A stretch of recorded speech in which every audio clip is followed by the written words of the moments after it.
and welcome to the Omen Path podcast, where today's episode we've got a very, very special guest. Dom, who have we got? Talk to us. Hello, everyone. Yeah, today we've got Baz from the ShattergangEDH. How you doing, buddy? Hey, folks, how we doing? We're Lovely to be here on the brand new Omen Path podcast. Yes, loving the name. Yeah, it's been. Thank you very much. It's been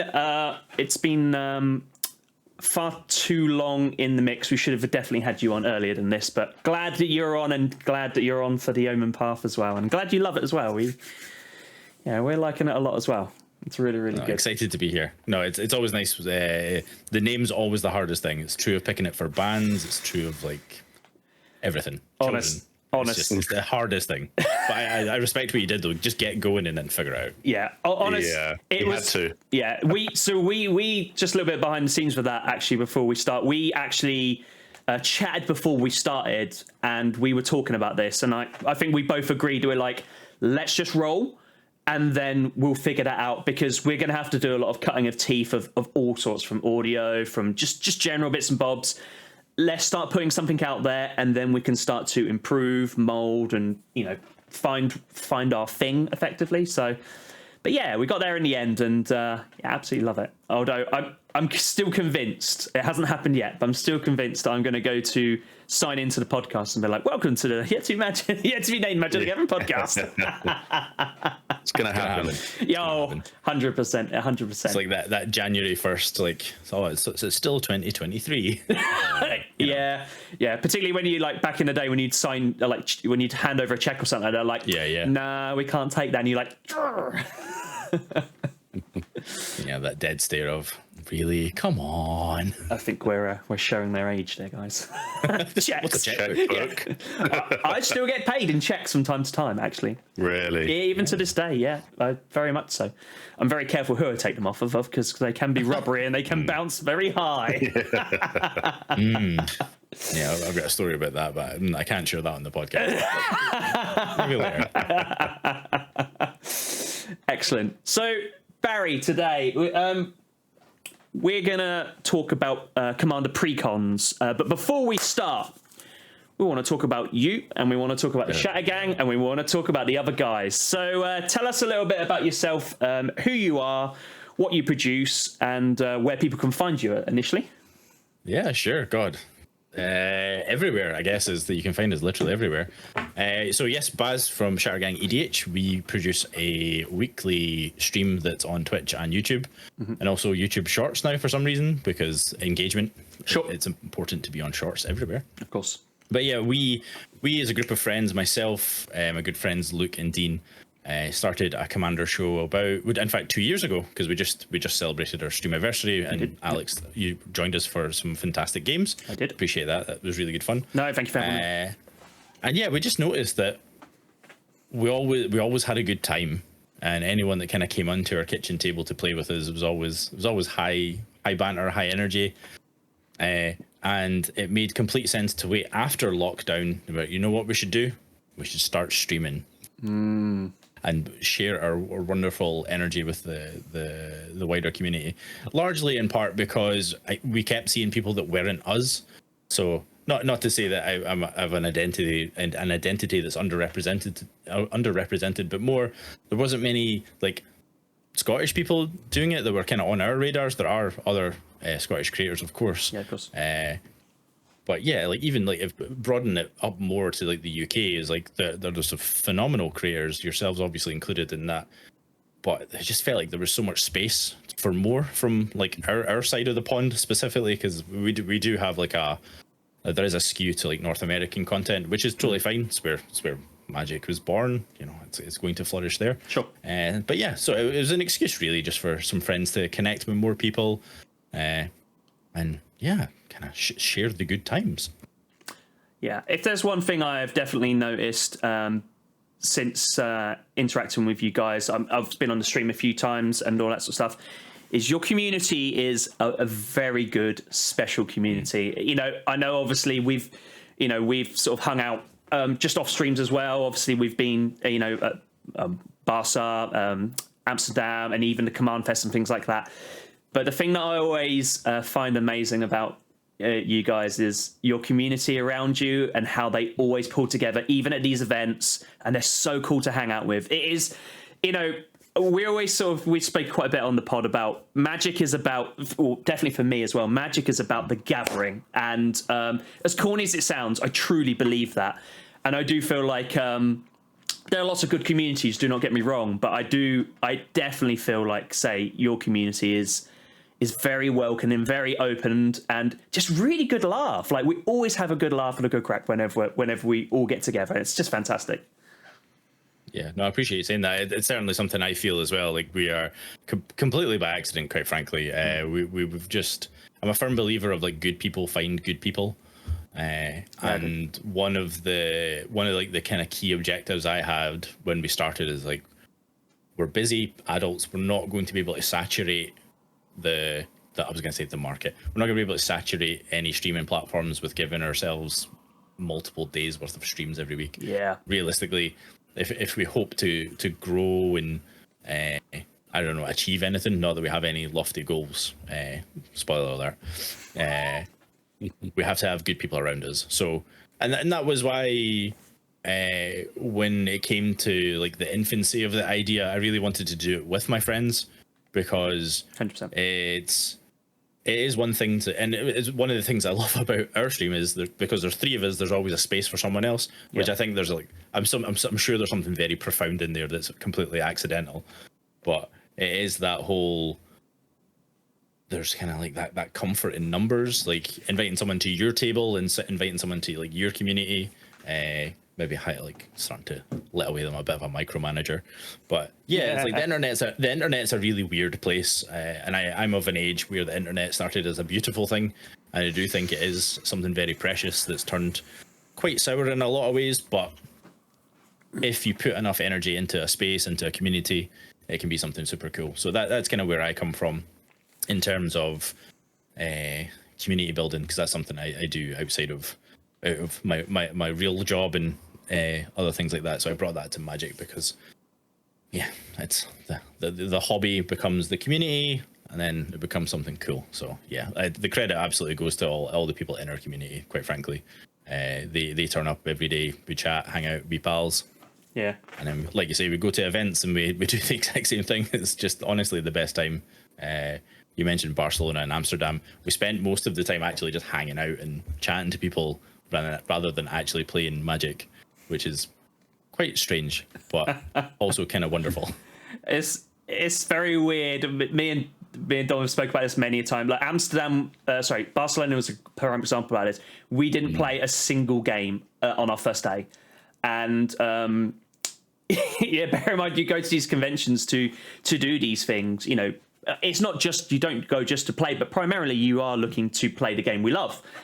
And it was just this really weird position. It is very, very funny. But just touching back on what you were saying earlier about sort of, the best thing to do with your friends and that sort of stuff. It's like, I felt exactly the same, particularly with the podcast. I went to a friend, asked if they get involved. They said no, so I got Dom. Do you know what I mean? So it's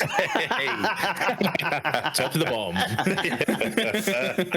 Well, but no, in all seriousness, when you do something with your friends, it's the same as in real life, and it doesn't matter whether it's if you go for a kick around with a football, go play some pool, bowling. It doesn't matter what it is.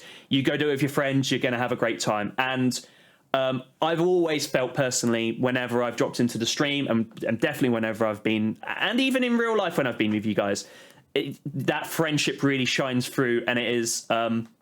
It is inviting. It's like a large hug coming towards you, like, come join us, and it's so like easy. Like a warm haggis.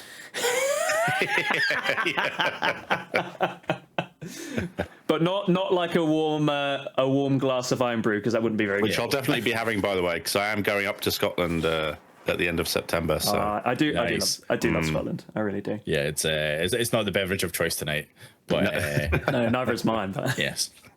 But yes, that's our new catchphrase. The haggis is warm and the iron brew is cold.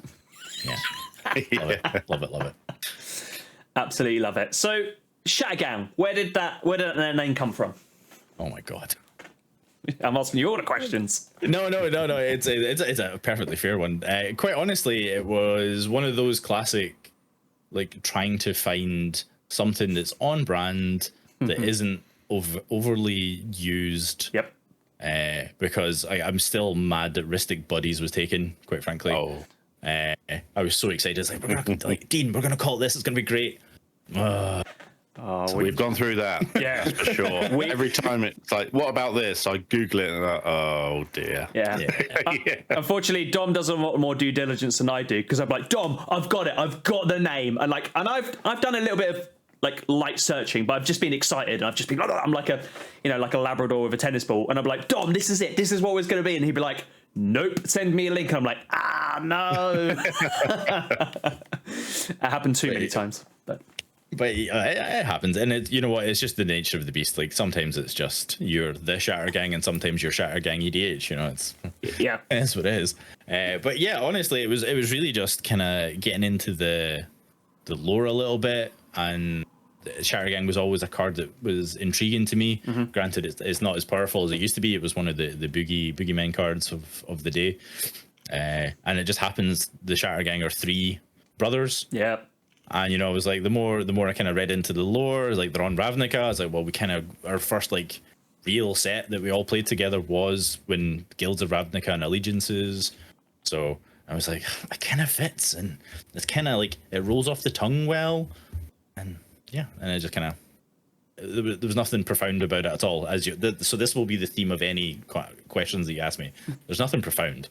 It's just it felt good and it stuck. But what better reason and what better way of dealing with it? You know, there's no point. I think sometimes you can force something too hard, and you know, for whatever reason, it just doesn't work. You know, sometimes you just mill it around. I mean, like I said, we had it plenty of times. We milled around plenty of name, and you get to the point when you're like, it just doesn't work, or whatever like that, and you make your doesn't decisions. sound right when you say it, or something like that. Well, I'm looking forward to the podcast formerly known as Omen Path. So Yeah.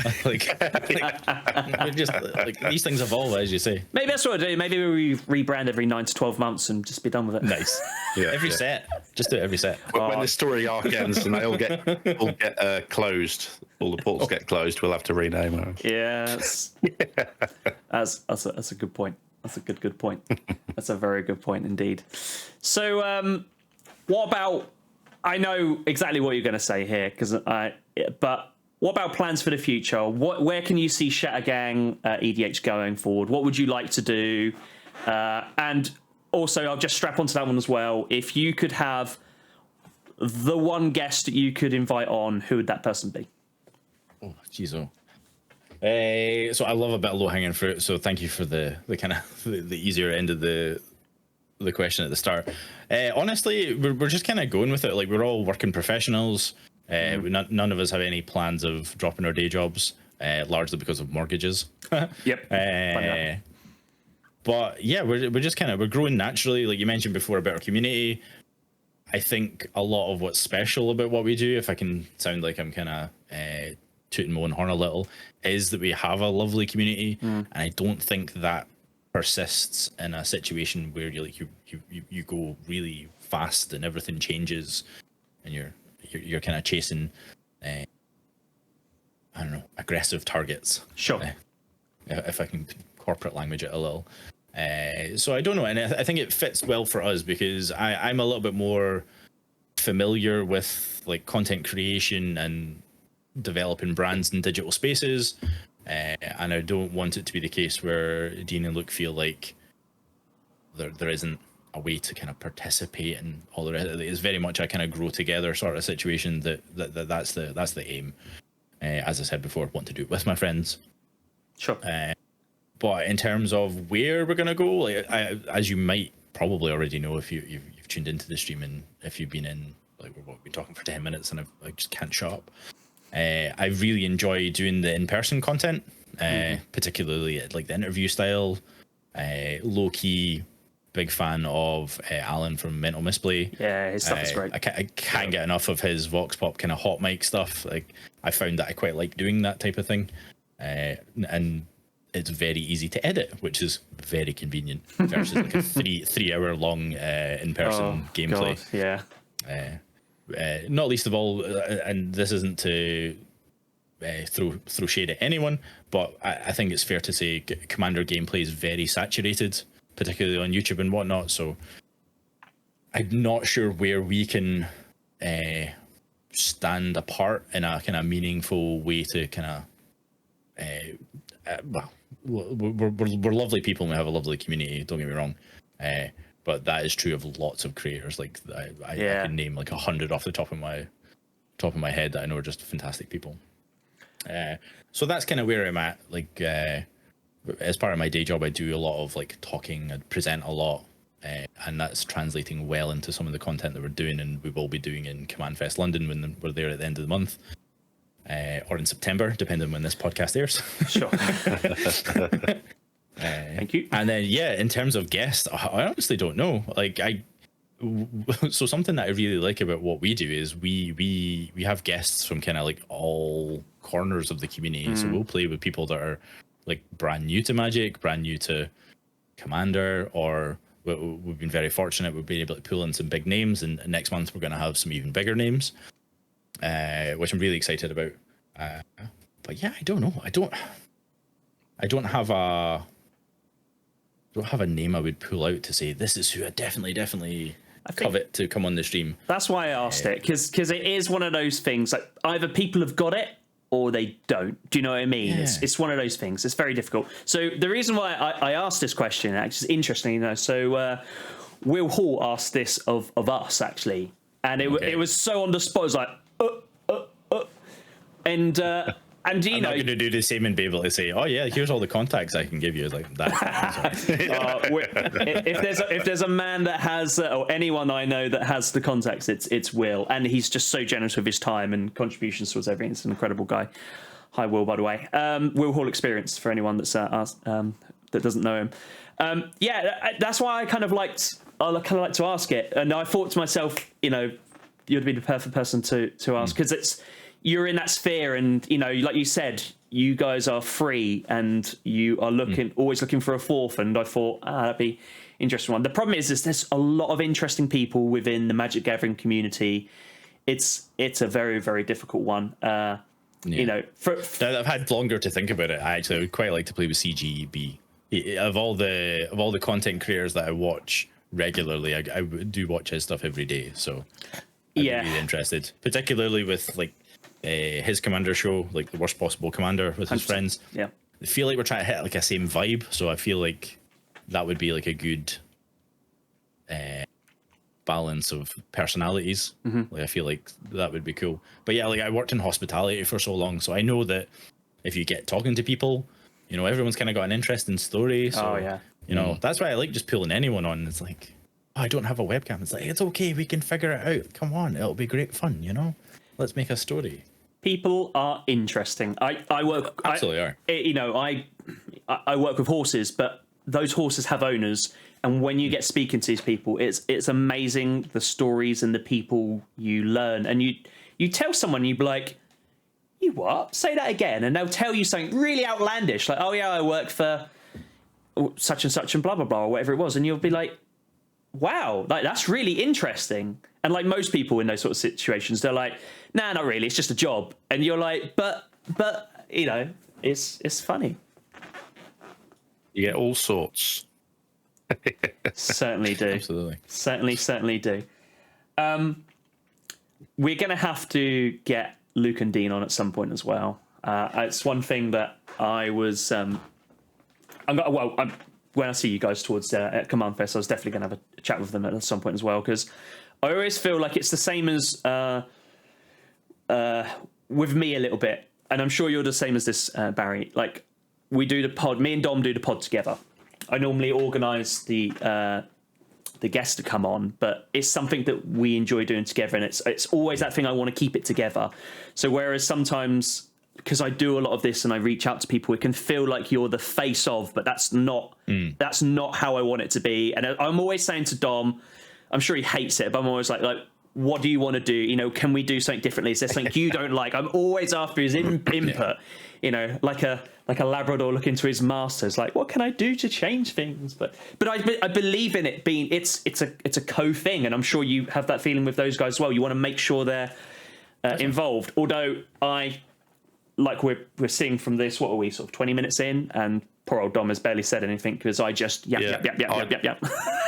Well, you made It's the not fatal only error that, of asking me a question, so I'm just going to speak over you, Dom. I apologise. It's not only that. It's because I've got this like little tickly cough. So it's like if I talk for too long, I'm just going to mute my mic and just like cough to the side of the screen for a while as well. So see, this is the perfect time for us to record because I will keep jabbering on, and Dom. What you'll tend to find is with the pod is I just talk, and Dom is actually the one with substance. I've just got to crowbar it in there somehow. Yeah, exactly. So what we might need to do is, Dom, is when you have something to go say, just sort of go stop, and I'll shut up. Yeah, have a little warning light. Yeah, warning light on top of my headset that starts flashing when I've got something to say. Yeah, that can be the Alex. Shut up! I've got something to say. I'm gonna start introducing chess clocks. Yeah, that's a cool. Yeah, you get 20 minutes and that's it. The problem is guest always gets double because we want to hear about you and not just about ourselves. So let's go back a little bit further back then. So Magic, when did you get into it? What got you into it? Yeah, funnily enough, I was it doesn't happen often. I was tidying up my office, the room that I have all the things in my house that I do my day job in and I do the streaming from and stuff. And I found all my old, my first attempt at organizing my collection, which neatly fitted into one bundle box, and it was M19.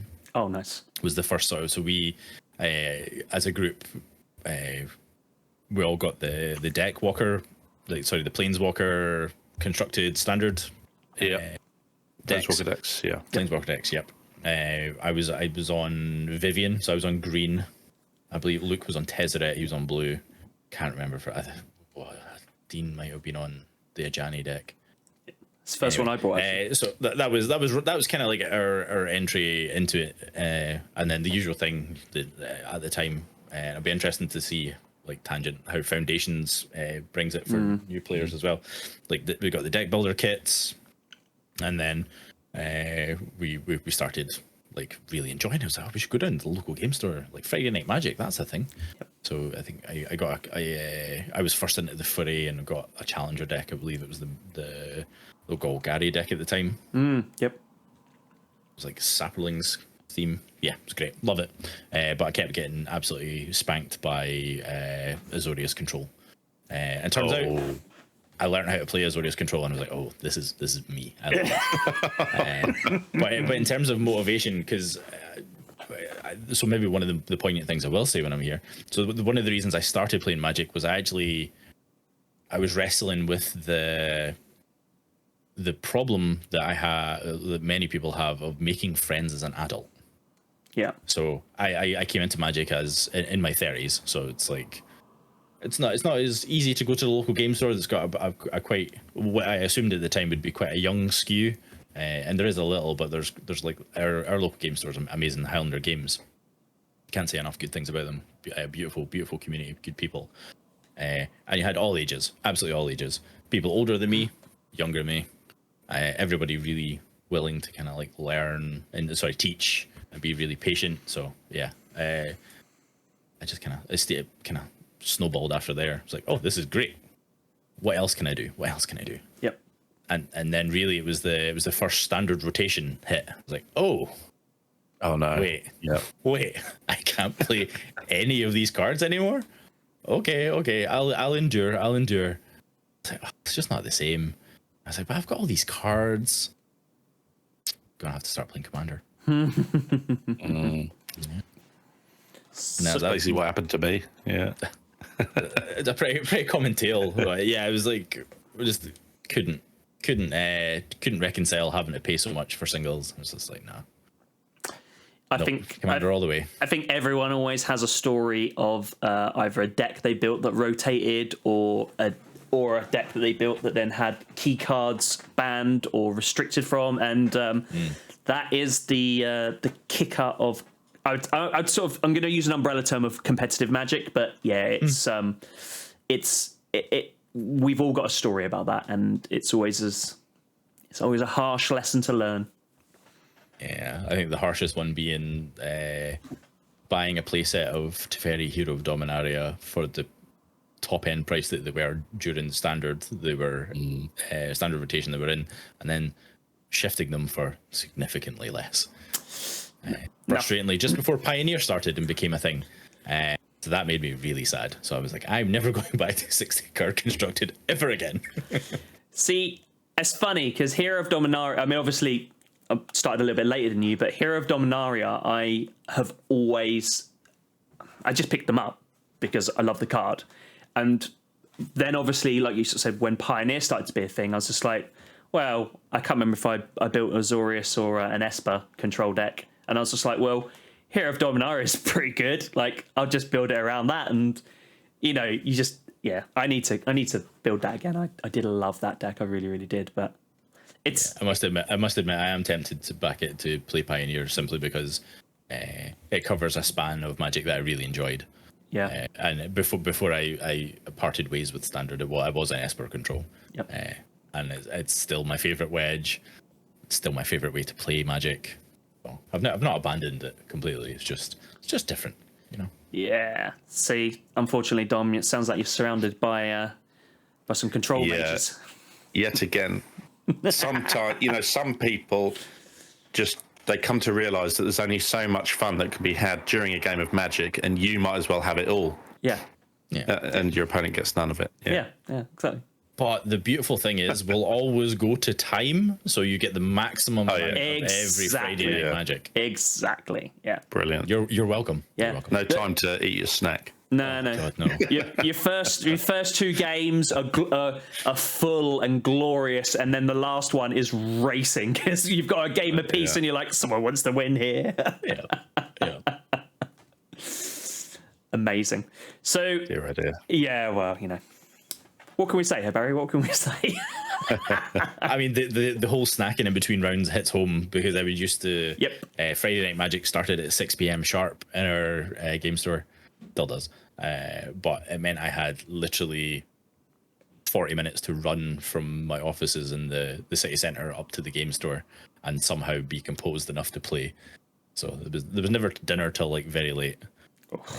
Yeah. No bueno. The sacrifices us control mages have to take, eh? I know. I'm sitting there like, no. You deserve it. Yeah, exactly. Filthy control. Yeah. Yeah, the thing you sacrificed is your morals. Yeah. They went a long time ago, didn't they, man? So, never been any interest in leaning towards another format of anything. Push cEDH to one side because we can talk about that later. But Damn it. We'll talk about it. Don't worry, we will talk about that. Go on. Nah. I've been very tempted. So up until recently, I keep forgetting lockdown happened. So like 2 years is missing. Yeah. But like Legacy was a really big thing. Okay. Locally, but it's just, and you'll know yourselves, like particularly at the point where I was focused on 60 card constructed, the budget was still quite tight because I wasn't fully invested in the hobby yet. Yep. It's still very tight. I think I mentioned mortgages before, right? Sure. But so yeah, I've always seen the allure of the other formats, but all the decks I want to play are like you need a play set of XYZ. I'm like, okay, that's like $2,000 deck. Yeah. I can't justify that. Yeah, exactly. But what is one of the cool things, and I'm confident I will get into Legacy at some point, because the Shatter Gang as well really enjoy 60 card constructed. There's a big scene for proxy friendly Legacy tournaments in Scotland, and that will happen eventually. I think we will participate eventually. It's just a case of we have a young child at home, so it's not as easy to go gallivanting, as it were. Sure. Yeah, I appreciate that 100%. I think so.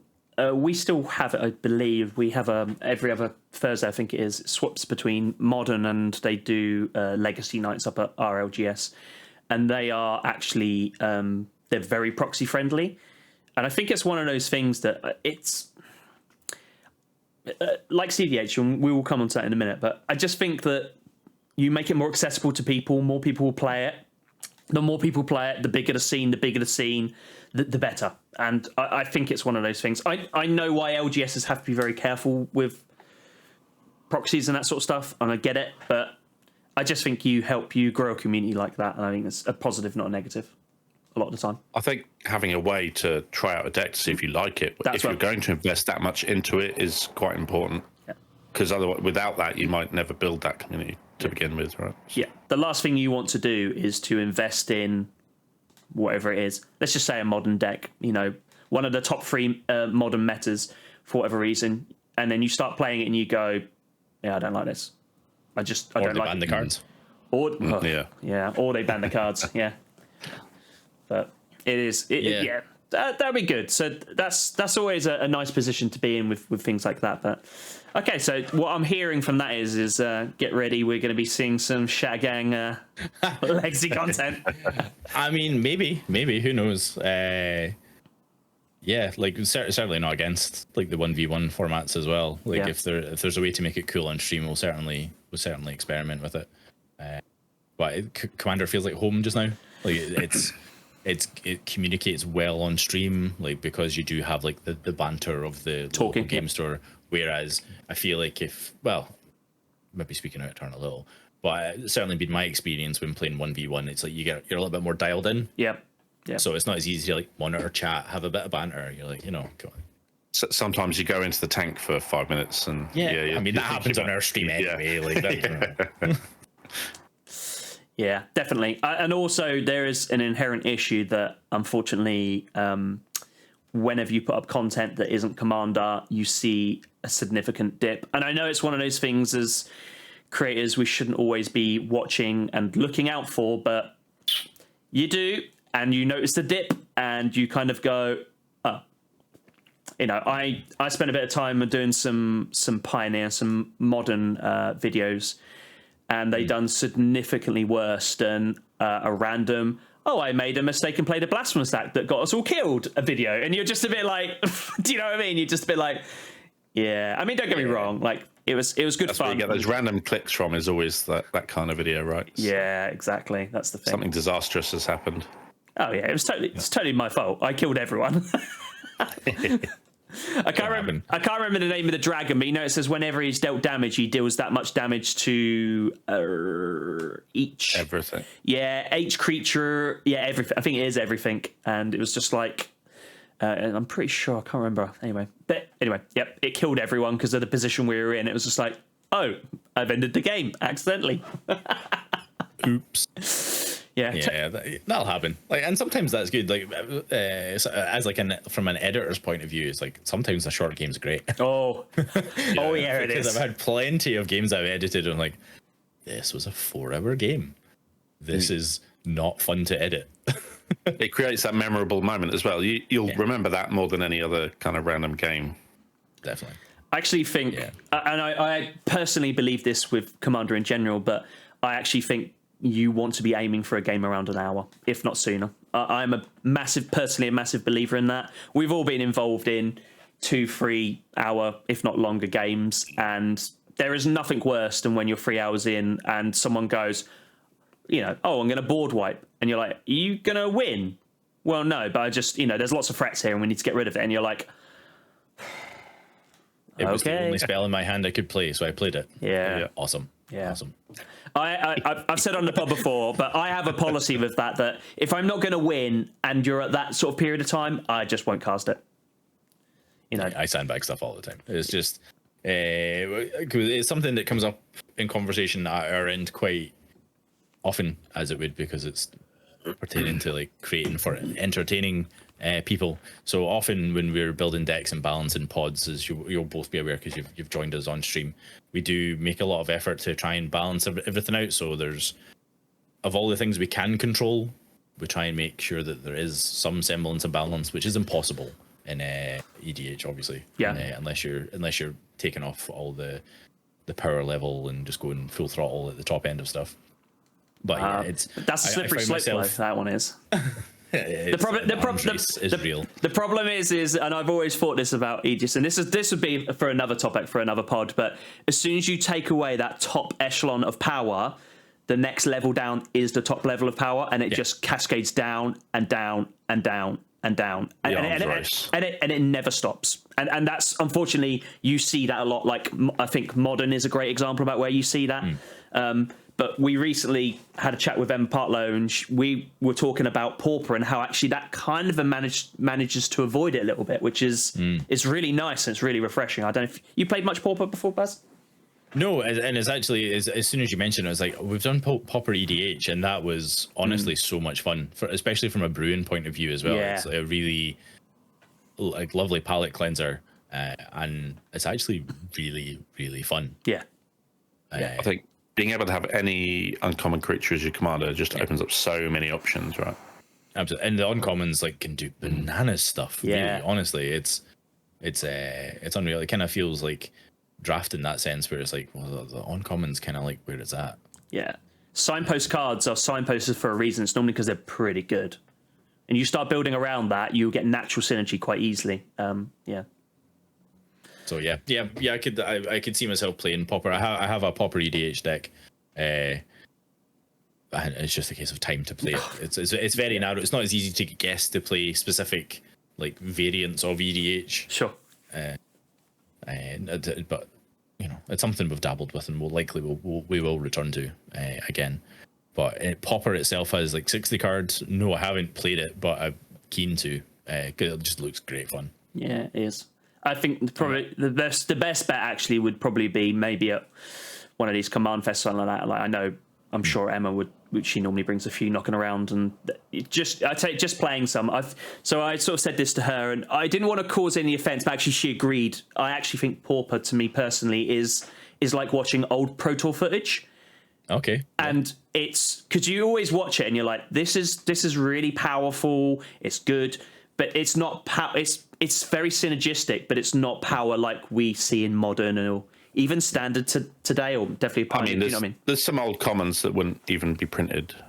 No, rare today, like Lightning Bolt and this kind of thing. So it was actually, that was the one thing that really surprised me when I was looking the journey of brewing. How many things were legal in Pauper. You're like, oh damn, that was printed at Common. Oh, and then the discussion starts off. How far are we pushing Pauper, Commander? It's like, because this is legal. Yeah. So yeah, it's cool. Honestly, I'm a big believer of put a deck in my hand and I'll play with it. Yeah, 100%. It's just about. There's your short. It's just about playing, really, isn't it? Feels. Speaking of which, I think we're going to be discussing some precons, aren't we? Yeah, let's get on to the meat of the subject. So, like myself, Baz, I know you're a massive EDH fan and predominantly play it. So we're going to talk about precons. First of all, what's your thoughts on precons? But both of you. But Baz, you go first. What's your overall thoughts on your precons? Do you think they're a good thing, bad thing? Let's start this ball rolling from there. Yeah. Honestly, I largely have only positive things to say about them. Mm-hmm. I'm going to preface it with saying I don't think Commander's the right way to learn how to play Magic. I agree. But a precon is a very, very good way to kind of give someone a deck to play with. It's got probably more recently it has a defined sort of like game plan of what it wants to do, and it is that balance of new cards that are unique to precon. So like there's a bit of fairness in that to new players because no one really knows what they do. But there's obviously the well-established staples and whatnot. You kind of know what to expect with it. It's easy to balance a pod to play together. Yep. Ish, yeah. Obviously, there's the premium decks and like the cheap sort of like starter commander precons as well. But for the most part, yeah, I think they're. I don't want to say they're the perfect product, but pretty bloody good. Dom? Yeah, I mean, I agree with everything Baz said. So I would say not all precons are born equal. There's normally when they do a release, there's normally one deck that commands a higher price because it's got more powerful cards or a particular reprint. But generally against each other, they're all fairly well balanced when they come out as a release. So they're a perfect starting point to play Commander, but like you say, yeah, learning to play with Commander is a bit tricky because there's too many cards, effectively. I mean, I would definitely voice everything both of you have said. I know we've basically just gone a triangle of agreeing with what Barry said, but it's the perfect truth. I mean, realistically, I also voiced the same as yourself there, Barry. I don't personally think Commander is the place to learn Magic the Gathering. I think you can quite easily transition, but I think to cut your teeth, I personally think starter kits are perfect. If you've got a friend that you're interested in learning, a starter kit is perfect. I know a lot of people say Arena. I personally, Magic is about sitting in front of your friend or another person and playing the card game. So as much as it is a great product because it's free, and I know you can do your dailies to get all that sort of stuff in, I feel like you have to invest a lot more time, potentially money into it. Whereas I feel like for someone that's cutting their teeth, if you want to learn your basics, fine, go do your tutorial. But I honestly feel like I could sit down with someone and teach someone a lot better and easier in less time that it would take to do the tutorial, personally. Anyway, that's starting Magic. But the precons, everything you've just said is exactly right. And Dom's dead right. You know, I don't think there's many sets of precons that have been released together that are all the same level. I feel like some of them have been there or thereabouts, relatively close. And then there has been some where head and shoulders there is a definitive standout deck in power. Predominantly, maybe we'll touch on this a bit later, but obviously we've now got Modern Horizons Commander decks coming out. I think that muddies the water a bit, but equally Commander sells, so that's what they're doing. But like their Eldrazi one, you know, obviously Dom can attest to this because he was trying to get hold of one in Amsterdam. Trying to get hold of one was a nightmare, and even if you can, they are at a premium because of repeat value and demand and availability, effectively. Whereas I can't remember which one it was. There's two of the other ones. I mean, they're still down in RLGS. Even you can even get one of the you can even get one of the, you know, fully blinged out ones if you want, because basically nobody really wants them. So there's clearly a difference between the levels just within those, really. But so when you first started to play Commander, then Baz, what would have been the set that would have recently been released, just so I can get like a gauge a time? Yeah. So I believe it was the 2019 cycle. It was Lord Windgrace, the Jund's Lands Matter Planeswalker commander. So it was the cycle that was all Planeswalkers were the face commanders. So I've checks notes. Yeah, I'm checking my notes, and I've got them right here. So you're dead right. You had because that was Aminatu and Estrid. It was the Bant. I don't think that was the 2019 ones. The 2019. Well, you got to be careful there because I think you find Commander 18 was the year doesn't necessarily match the year. Oh, yeah. Commander 18. So okay. So my apologies. Well, no, the product is called Commander 18, but you're probably right in that they were released around that same time as M19. Yeah, Dom. Which is obviously M19 is released the year before, right? Yeah. Yes. Dom as a core set, or would have been. Dom, as always, like I said to you earlier, Dom is the man with the substance and with linchpin right here. Yeah, exactly. So M19 would have been released in 2018. Exactly, and you have got it. It's definitely you've got Aminatu, you've got Lord Windgrace, Saheeli, and Isid as well. So perfect. Aminatu. Oh, I'm looking forward to the new one. I can't wait. Previewed. I think that's going to be a really interesting build. And that's a bit of a side topic, but I think that's going to be a really interesting build, actually. Yeah. Well, side topic is of the precons that have been previewed. That's the one I'm probably going to buy, and I haven't bought a precon in a little while. It's because it's Esper. Like, you know, you're an Esper boy, aren't you? Let's be honest. Yeah. I mean, it's unique within those colours as well in what it does, right? Yeah. Same as Aminatu was the first one.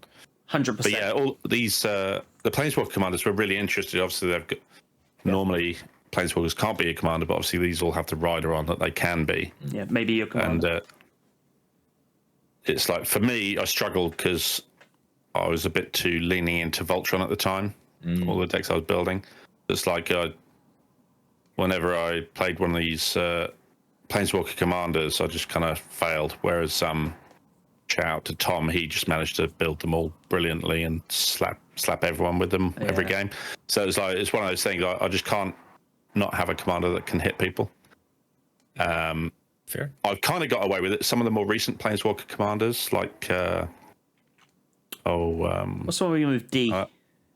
Dahada. Dahada, yeah. That creates treasures, super powerful. And also Tasha, the Witch Queen, as well. Another great Planeswalker commander. Those two I've got on with, but these original four, for whatever reason at the time, they just didn't really click with me. But they're certainly unique in what they did. And Lord Windgrace is still, really powerful. Yeah, very good. Very good. I've been flirting with the idea of rebuilding it.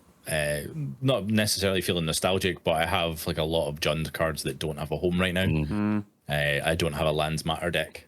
I'm like, because that's how I like to brew. I like to find a keyword or a strategy and brew around that, not necessarily in the color pie or wedges.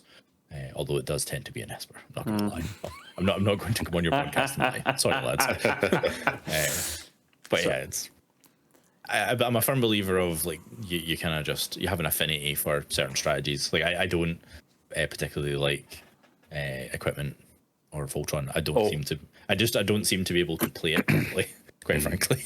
It's honestly tough because they're trying to rectify it, aren't they, with modern designs where actually when you play the equipment, it equips automatically to a creature, or it creates its own creature, much like the old living weapons used to back in the day.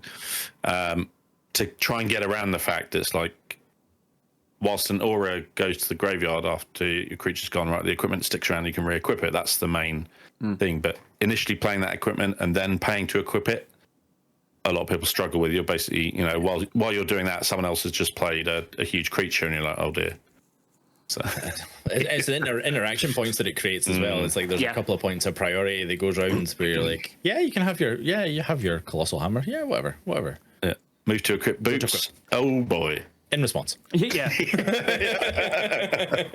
It's happened to me too many times. The big blowout where you go for the big swing and they're like instant speed removal. You're like, oh, okay. There is a particular piece of equipment that I enjoy. It's called it's the flail, where opponents can't spells on your turn. That's great. Conqueror's Flail. Yeah, that's I think right. that is right. Yeah. Well, although I said I don't really like Voltron. I only played it for a very short time because it was a little bit disgusting. But it was Zergo Helm Smasher. Oh, so I was like, indestructible on your turn. Yeah, isn't he? Yeah.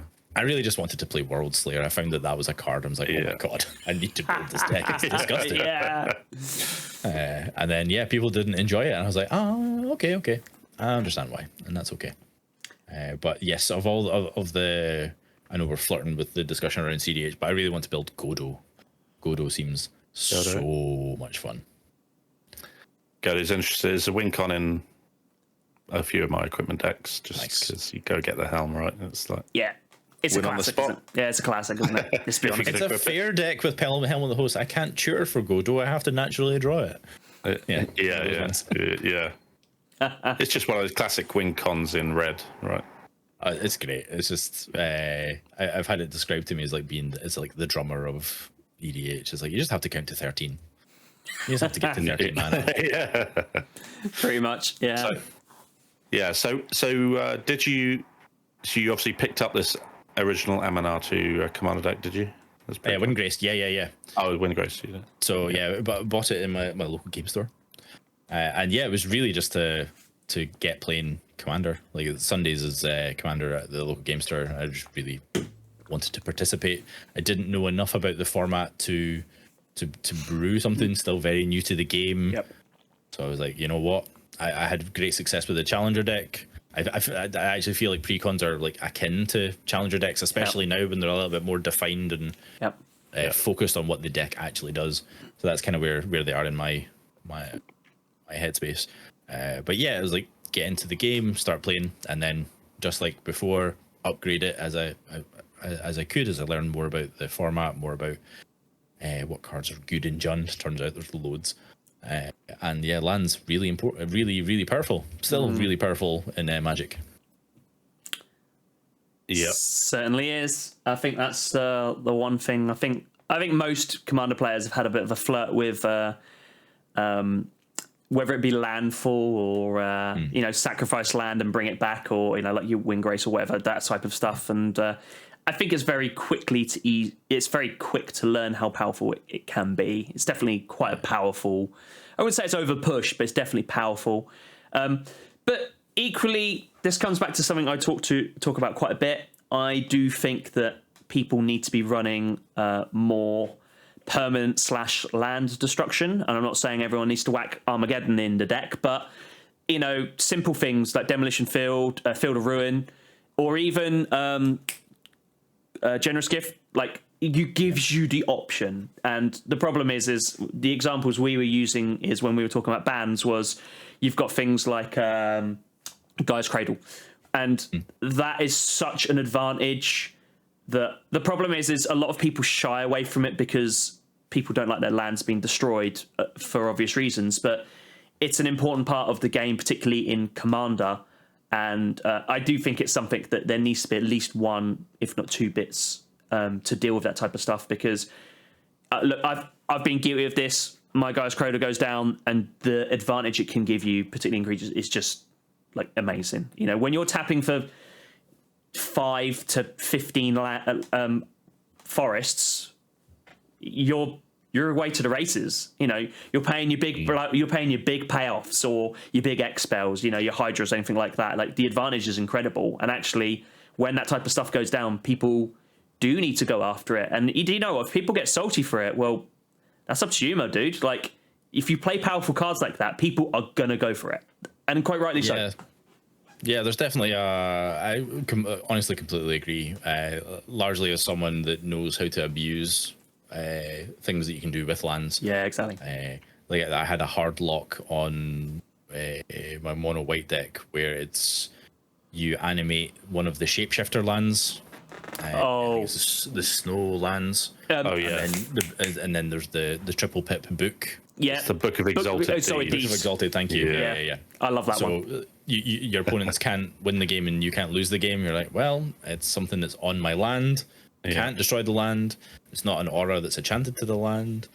You know, so I mean, you're not going to see that in every game. Probably an edge case, but it is there is a permanent on the table that is important to deal with. Not least of all, like green, particularly in casual Commander, very, very powerful. Predominantly ramps by putting additional lands on the battlefield. Ramp. And how do you keep pace with that? Because the equivalent could be the more sort of premium mana rocks and things like that. And you're like, well, they're not the same. It's like, but when when you zoom out to the picture, you're like, well, your green, particularly your Simic players, like Simic go shit, I think. 100%. Like how do you police that control player coming in now? But it's like how do you kind of catch up? And quite frankly, land interaction of some description is required. Yep, 100%. I mean, again, Dom, you've come across this deck many a time. Again, another shout out to Tom, but he's in his Win Grace deck. You know, there's a Glacial Chasm that just basically locks you into a position where you're just like, this has to be destroyed, and it doesn't have to be destroyed. It needs to be exiled because or you need to destroy it. Yeah, you need to destroy it, and then it needs to be Paducah Bolt or something like that, because it's one of those cards that makes you immune to combat damage, right? So you can sit behind it until you're ready to win. And it's. I mean, if you don't have that destruction, if you're not dealing combat damage, it's not end of the world. So, for argument's sake, again, another. Sorry, it stops you taking damage. You need loss of life gets around it, for example. I mean, you could sort of do like loss of life, poison counters, that type of stuff. Like there is or mill, like that type of stuff. Like there are ways around it, but again, we are dipping into the well of socially unacceptable plays of Magic. I mean, personally, I don't agree that, but it is quite widely known. You know, mill is difficult because you need to mill everyone, or you gun onto one person, and then you're starting to affect other people's fun when playing the game. So, like, I get the social contract for that side of stuff, but you know, I'm also a big advocate that people play that type of stuff. You learn to play around it. So, everyone's been got, right? Oh, It's just that is, and that's to the point of like turning up and playing with people. It's like you learn about all these strategies, you learn about the naughty cards that people don't want you to run, but so long as you're winning. Because I was really surprised when I can't remember the name of the precon, but there was the Dimir Fairies mill deck. Could not believe they printed an aggro mill deck, and it's so good. So interesting about this deck, because I brought that deck. That was from Wilds of Eldraine, and yes, I saw it released, and I was like, yeah, I want to get into this. I don't like it. It's a style of deck that I've never got on with. Like, so too much getting into the red zone. No. Well, yes and no. So my only thing I would say about that deck is, personally, the only thing it had going for it is when it's doing its thing. So I slightly upgraded it. I think I changed 10 or maybe 15 cards out of it and upgraded some lands. I found when it's doing the thing, you're too noticeable and people just hate on you. Fine, I get it. I'm used to playing that type of Magic. But the other side of things is when it didn't do it, it just done nothing. And I didn't like that.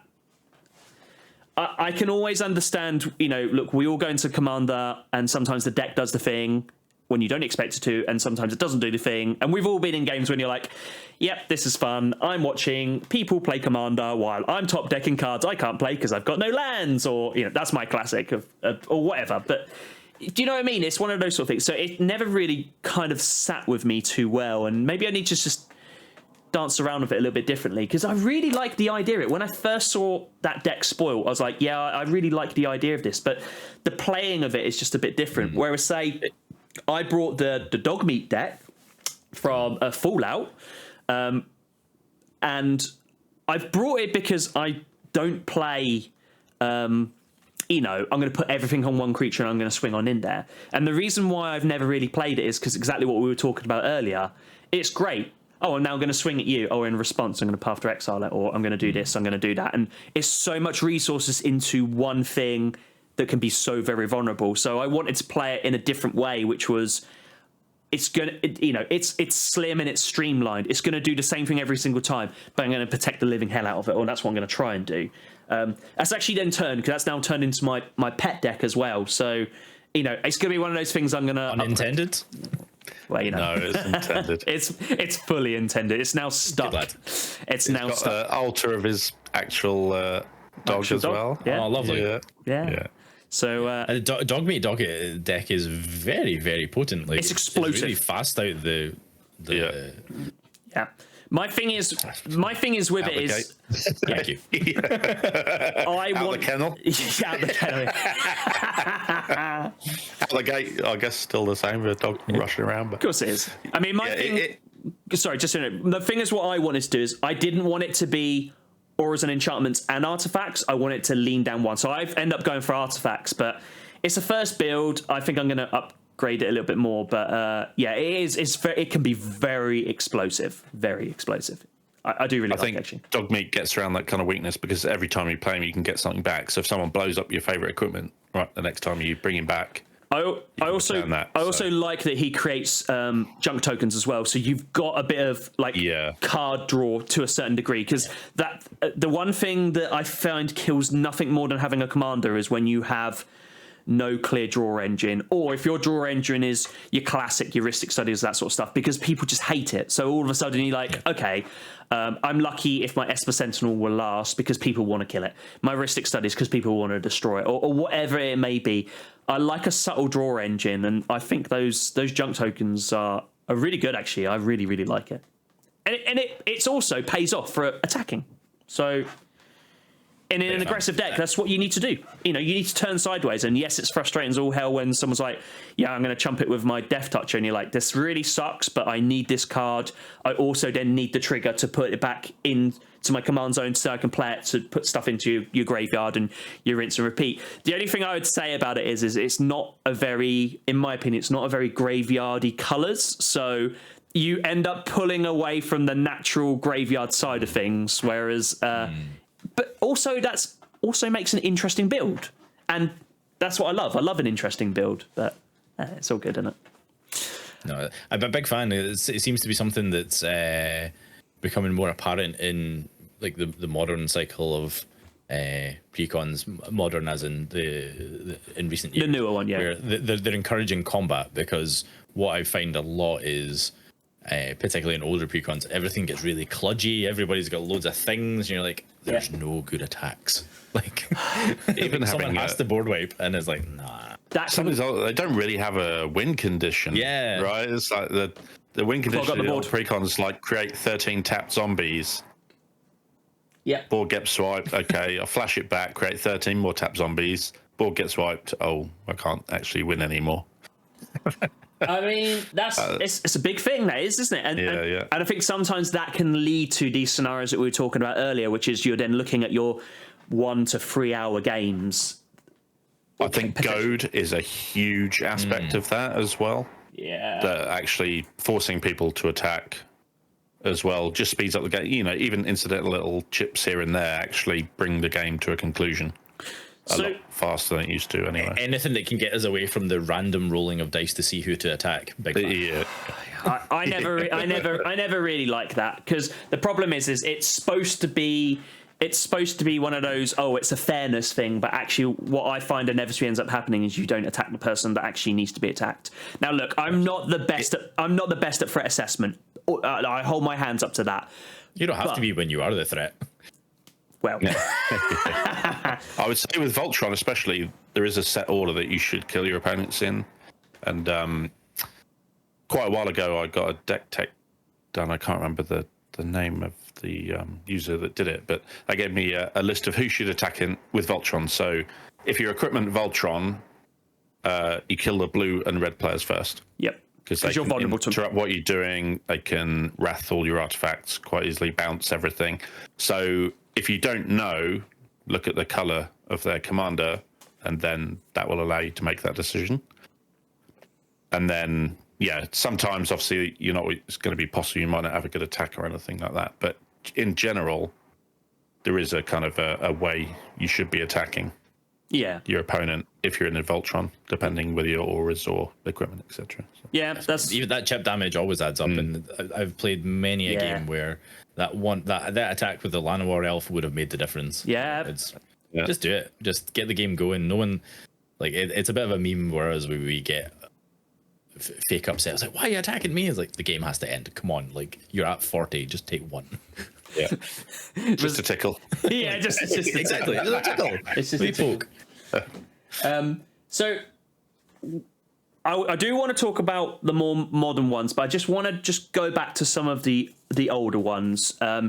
So I think we can probably all agree that, say, some of the earlier precons, understandably, were maybe not quite as refined. Their synergies were either a bit foggy, mixed, or I personally find a lot of them, they're a bit more, you've got 3 ways of winning, more so than nowadays, where it's kind of you have a way and there's almost like a secondary, which I actually prefer. So obviously, by saying that, would you guys all agree that we are now looking at, say, more powerful Commander Precons now compared to, say, even 5 years ago? Yeah, I think the distinction between, like, I never use power numbers to determine strength of decks, but a key indicator of a good deck is one that is synergistic. Yep. One that all the, like, not necessarily all the cards, but it has a game plan. The cards care about each other. Value engines can be established because everything synergizes.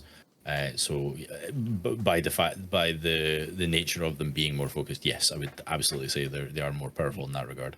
Dom? I would say even the mana bases makes a big difference. It's like spoke briefly before this about the 2017 commanders, right? So you've got Edgar Markov. There'll probably never be a better vampire commander than that. You've got the Dragon. There will never be a better dragon commander than that. Or Cats, even Arrow, wizards. Yeah. Even now, you could probably wizards. There's been so many wizards printed since then. That's probably the best wizard commander, right?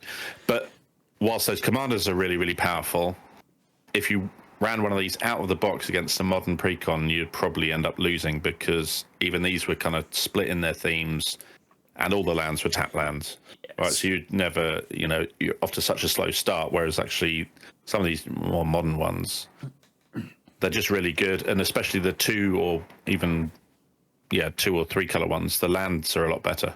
Yep. They come in untapped a lot more, and it just flows a lot better, the gameplay. And they are trying to kind of, I think, the game has sped up, and the precons have followed. Yeah, absolutely. Yeah. What I would say about the older decks, sorry, Alex. No, good. I feel like some of the card quality is still at a premium in the older decks, because you had like your Cyclonic Rifts, your Toxic Deluge, like individual cards, very, very potent, and still potent. Yep. We had 2019 was the year of the Dockside, for example. Things like that. Love it. So individual cards, super powerful.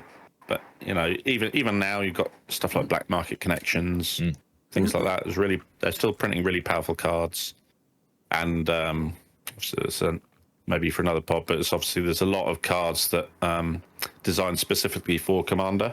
Yeah, which obviously 100%.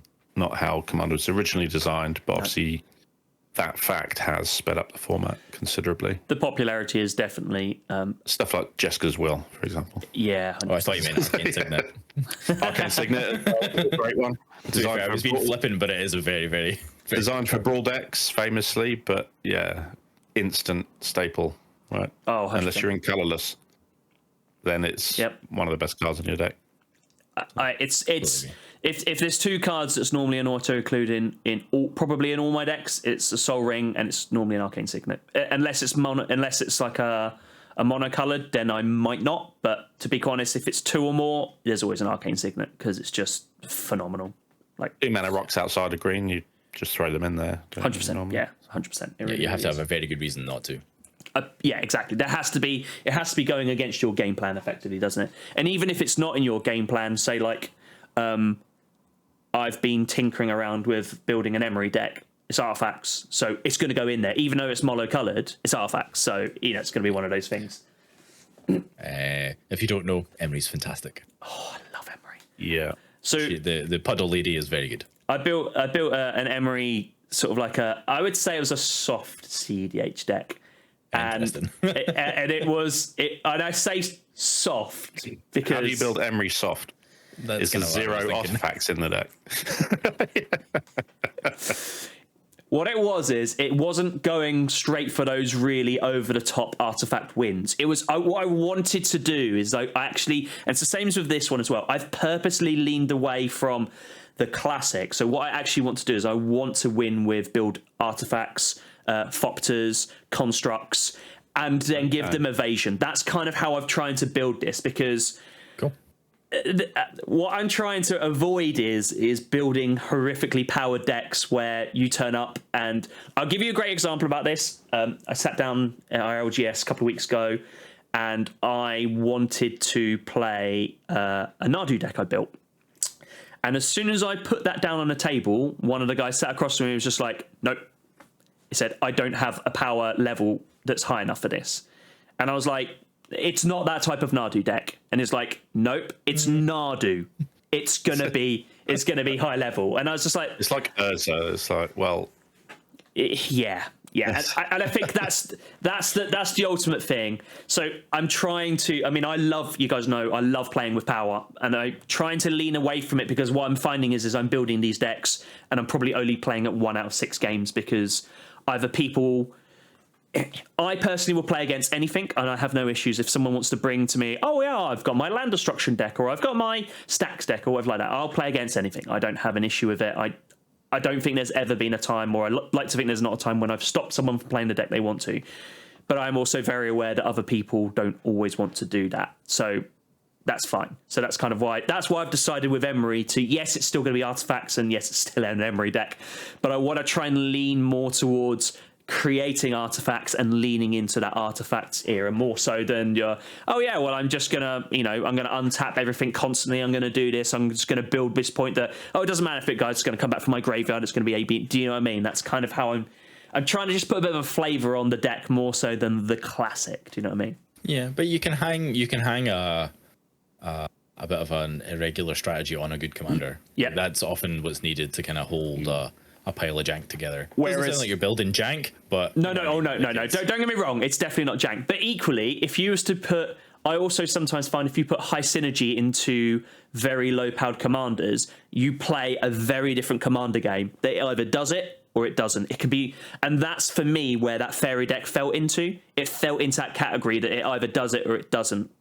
Even though you've got all the synergy, it just doesn't quite play how I was wanting it. You might just need like 10 or so cards to make it a little bit more consistent.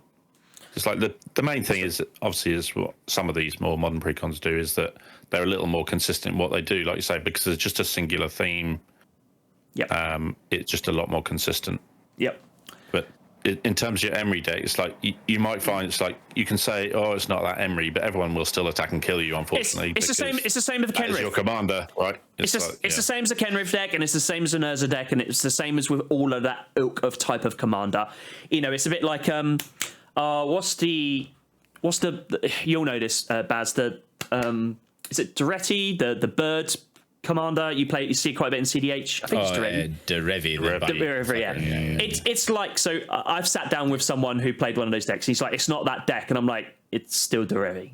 Like, yeah, but I just play birds. I'm like, okay, so you're playing evasion in a powerful commander. Yeah, you're absolutely victim to people's experiences, right? I had someone that similar to the story you shared about Nadu. I had a crick or Kirik, however it's pronounced. Oh yeah, sure. Like mono black. To be fair, it was mono black value at the time. It became mono black storm later down the line. Ooh, nice. But it was just a pile of, I've never played mono black before.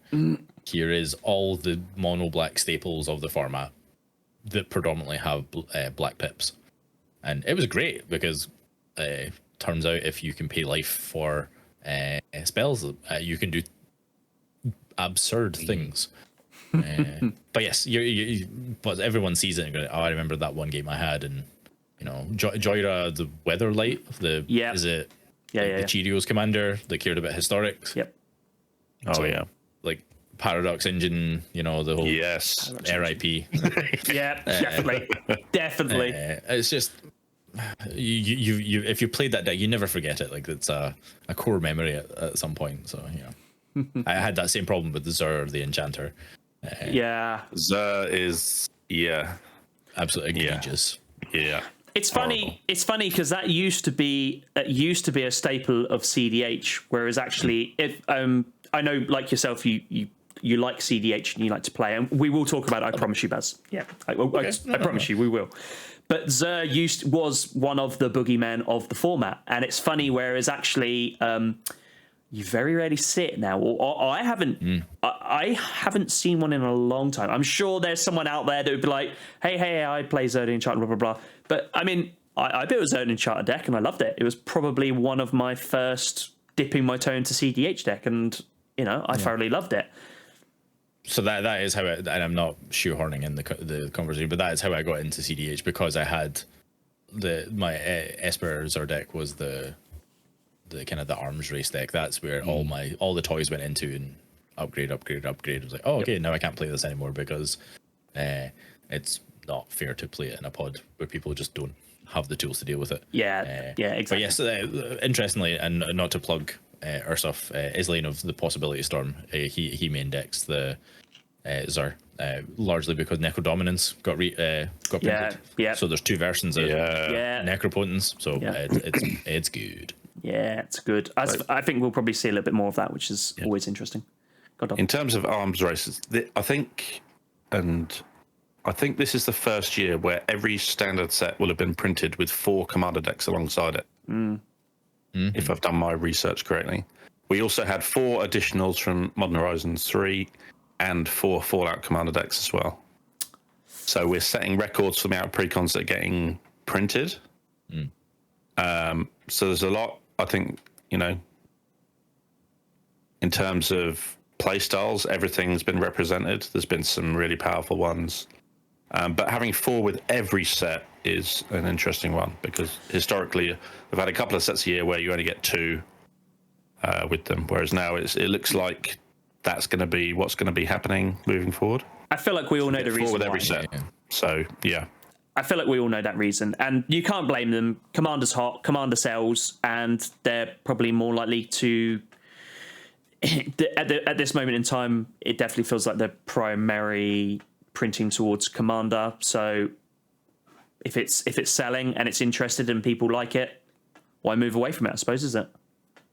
Yeah, I think the other side of that is, and perhaps I'm using myself as an example, and that's usually a mistake. Anecdote. What I found is I don't have as much FOMO around Commander Precons now, that I can kind of just wait and pick one that I think will. I do agree with that. Kind of like jazz with me better. Like I mentioned at the top of the pod, really excited for Aminatu. Yeah. I haven't played like a top of your deck matters sort of strategy ever, so quite keen to lean into that, because there's been so many that I just have not taken my fancy at all. Yeah, I think I'm trying to remember the last time I bought a precon, and I think it might have been one of the 40k decks, if I'm being totally honest. Yeah. Oh no, Siddharjabari again, Esper Knights, and that's still my pet deck just now. I love it. Really powerful. Again, it's repeating what I consider to be a design mistake in terms of its abilities, in the fact that it's eminence, so you don't even have to cast your commander for it to impact the game, which is an interesting one. Certainly not something I thought they'd return to, but actually, yeah, I do have that deck, and it's really fun. I think the templating of it is, I think Eminence is just inherently powerful. You're getting essentially a perk for free. Yep. At least with, and this is me like coping and being defensive, at least you're rewarded for casting the commander in that deck, because it actually does something quite significantly powerful. Yep. After the fact, not your Markov that you just don't want to cast Markov ever. Yeah. Unless you need a few extra points of damage to kill someone, right? That's how I've always thought of Edgar. In basically, he is that last pump to get you over the line, basically.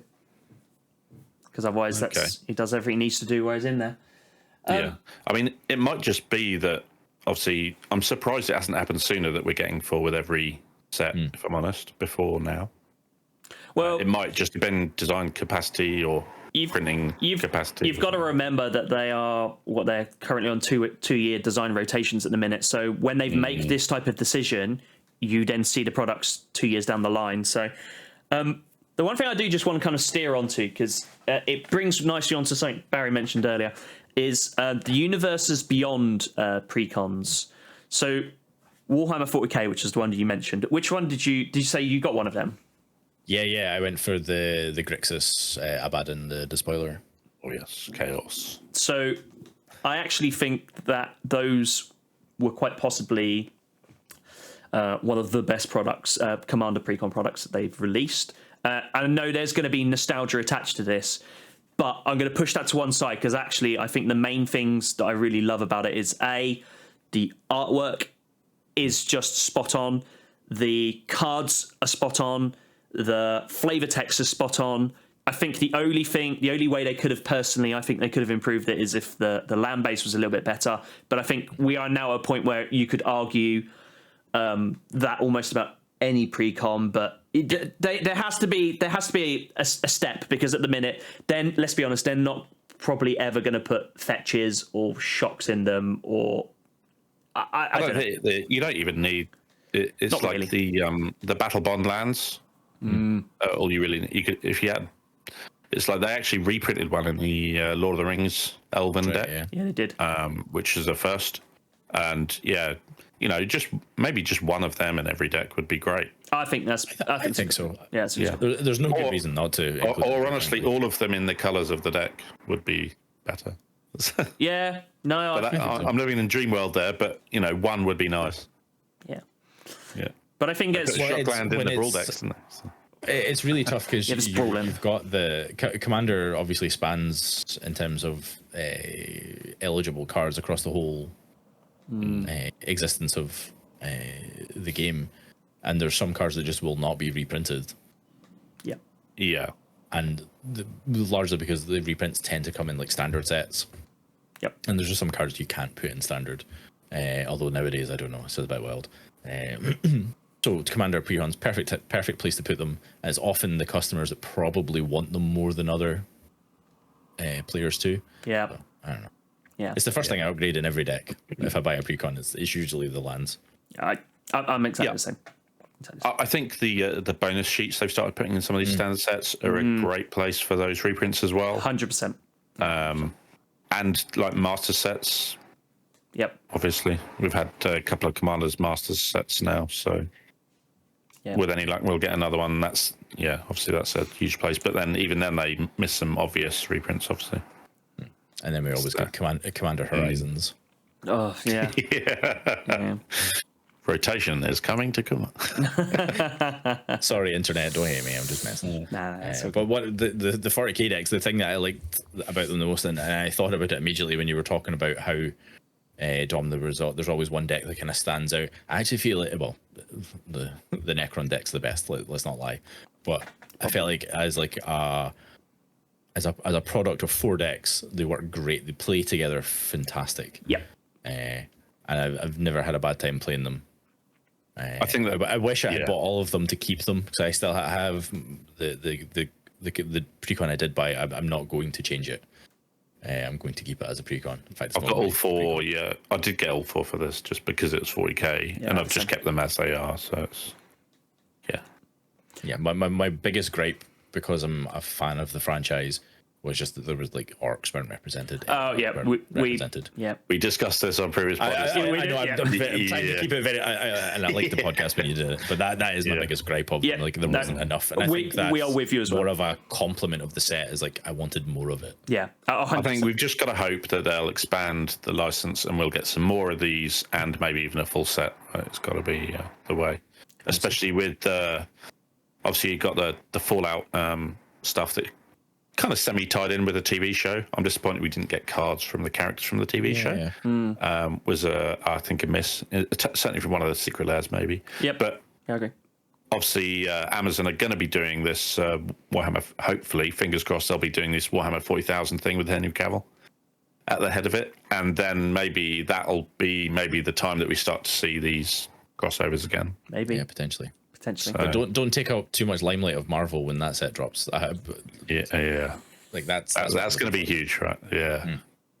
I'm so glad it's Marvel Comics instead of like Marvel Studios. Like I cannot wait for the like if they just done the old school comic styles. I'm going to be all in. Like I'm going to be sold to it. It's almost guaranteed. I can't do on a podcast. You'll get these kind of 90s era foil cover showcase arts. You'll get like the Golden Age showcase arts, won't you, and things like that. And you'll probably get them in the main set, and even you can do even crazier stuff in secret layers and things, can't they? So I'm always torn because I love I'm a sucker for showcase arts. Like I love the old arts, but I'm also a big proponent of like accessibility as well. So I really hate it when you can't read a card. Particularly when it's printed into like a set. I don't mind it so much when it's secret layer, because that's the place to go wild, right? Do you mean like the Wandering and Gandalf, the crazy ones that you kind of have to be like, Love them, absolutely love them. Beautiful. It's even my kind of like style of art. Like I love it. Yeah, the Gandalf one is amazing. Gandalf, the trip style, so cool. But reading it is an absolute just awful nightmare, isn't it? Yeah, I got one of the Tevish Zats that's like the rock and roll poster style. Yeah. It's cool. It's so metal. It's amazing, but you can't read it. It's not. It's just not cool in that regard. Anyway, I digress. Yeah, of course. It's secret is definitely the space for that kind of thing. Yeah, I do agree with that. Like definitely, because they're sort of like those pet cards, those one-offs. They're the type of thing where, and realistically, if you're playing those cards, this is where I fall a bit foul sometimes. I'm terrible at remembering exactly what cards do, but so like one of my like the what were the ones from? I'm looking up the bundle box and I can't remember what it's You're talking about the Phyrexian language cards? It's not. Although they were very horrible for new players. They were very good, but yeah, you're right. We had I played with good friend Stu, and someone played one of those cards. It's like, here you go. Can I read it? It's like, hand it to you. No, you can't read it unless you've really, really brushed up on your Phyrexian language. I'd be caught with it as well. Yeah. Okay. I have a proliferate deck, which is a veiled way of saying I have an infect deck. It has the new Vraska, and it was cheaper to get the Phyrexian one, so I'm going to get the Phyrexian one. And I play on Spell Table predominantly. I don't really actually play in person a lot, which is why I love going to events. But I keep getting caught out when I play it in person. I'm like, I don't know what it does. Scryfall or Gatherer is your friend. Absolutely. Backbone as long of as the you online can, community. Yeah. So the It's set still got that code on it. So the set I had forgotten was the Mystical Archives, so the Japanese versions. Okay, yeah. They are phenomenal, and I love them. But there are cards in there where I would be like, I cannot remember the exact wording, so I don't speak Japanese. So I feel like it would be not fair of me to play it, because it'd be like, oh, I'm going to play this, and I'd either get it wrong, or someone would be like, what does it do? And I'm like, let's Google this. it's like in the upcoming Dustmon set, they're doing these Japanese art They look so cards, Can't wait. but obviously the language is English on 60% of them. But you still can have a chance in an English booster of getting the Japanese version. I think they said about 30%. But I'm a massive fan of the Japanese art they've done over the last few sets, and all the way back. Even like it kind of started for me. It started at War of the Sparks for me a little bit. The Japanese Planeswalker ones were just they're chef's kiss. Slam dunks. Yeah, Absolute slam 100%. But I'm a massive fan of that art style, and I'm so glad they're putting more of it into it. And I know they're not constantly throwing it, but yeah, I'm so glad they're doing more of it, because it is just phenomenal. I love it. Love it. Anyway, I also like Really Pretty cards. so do That name was also taken, by the way, remember? Yeah. So let's go back to let's put a bit of a circle under the precons then. So, what do we think? What do we think in general? Well, two things, both of you. What do we think about the general state of play of precons at the minute? And what do we think they're going to do to change them up? Do we think that they're going to start powering them up even more? Do we think we're going to stay where we are? Do you think we're going to drop it? Like, what are our thoughts on what's probably coming down the pipe then? Yeah, I honestly haven't been playing Magic very long, but I keep being surprised at some decisions that happen on the WotC side of things. I think inevitably the things will just be more powerful. I don't think there's a world where Magic gets slower or less powerful. I don't suspect the lands and precons will become phenomenal, but they certainly seem to be trending in very positive ways.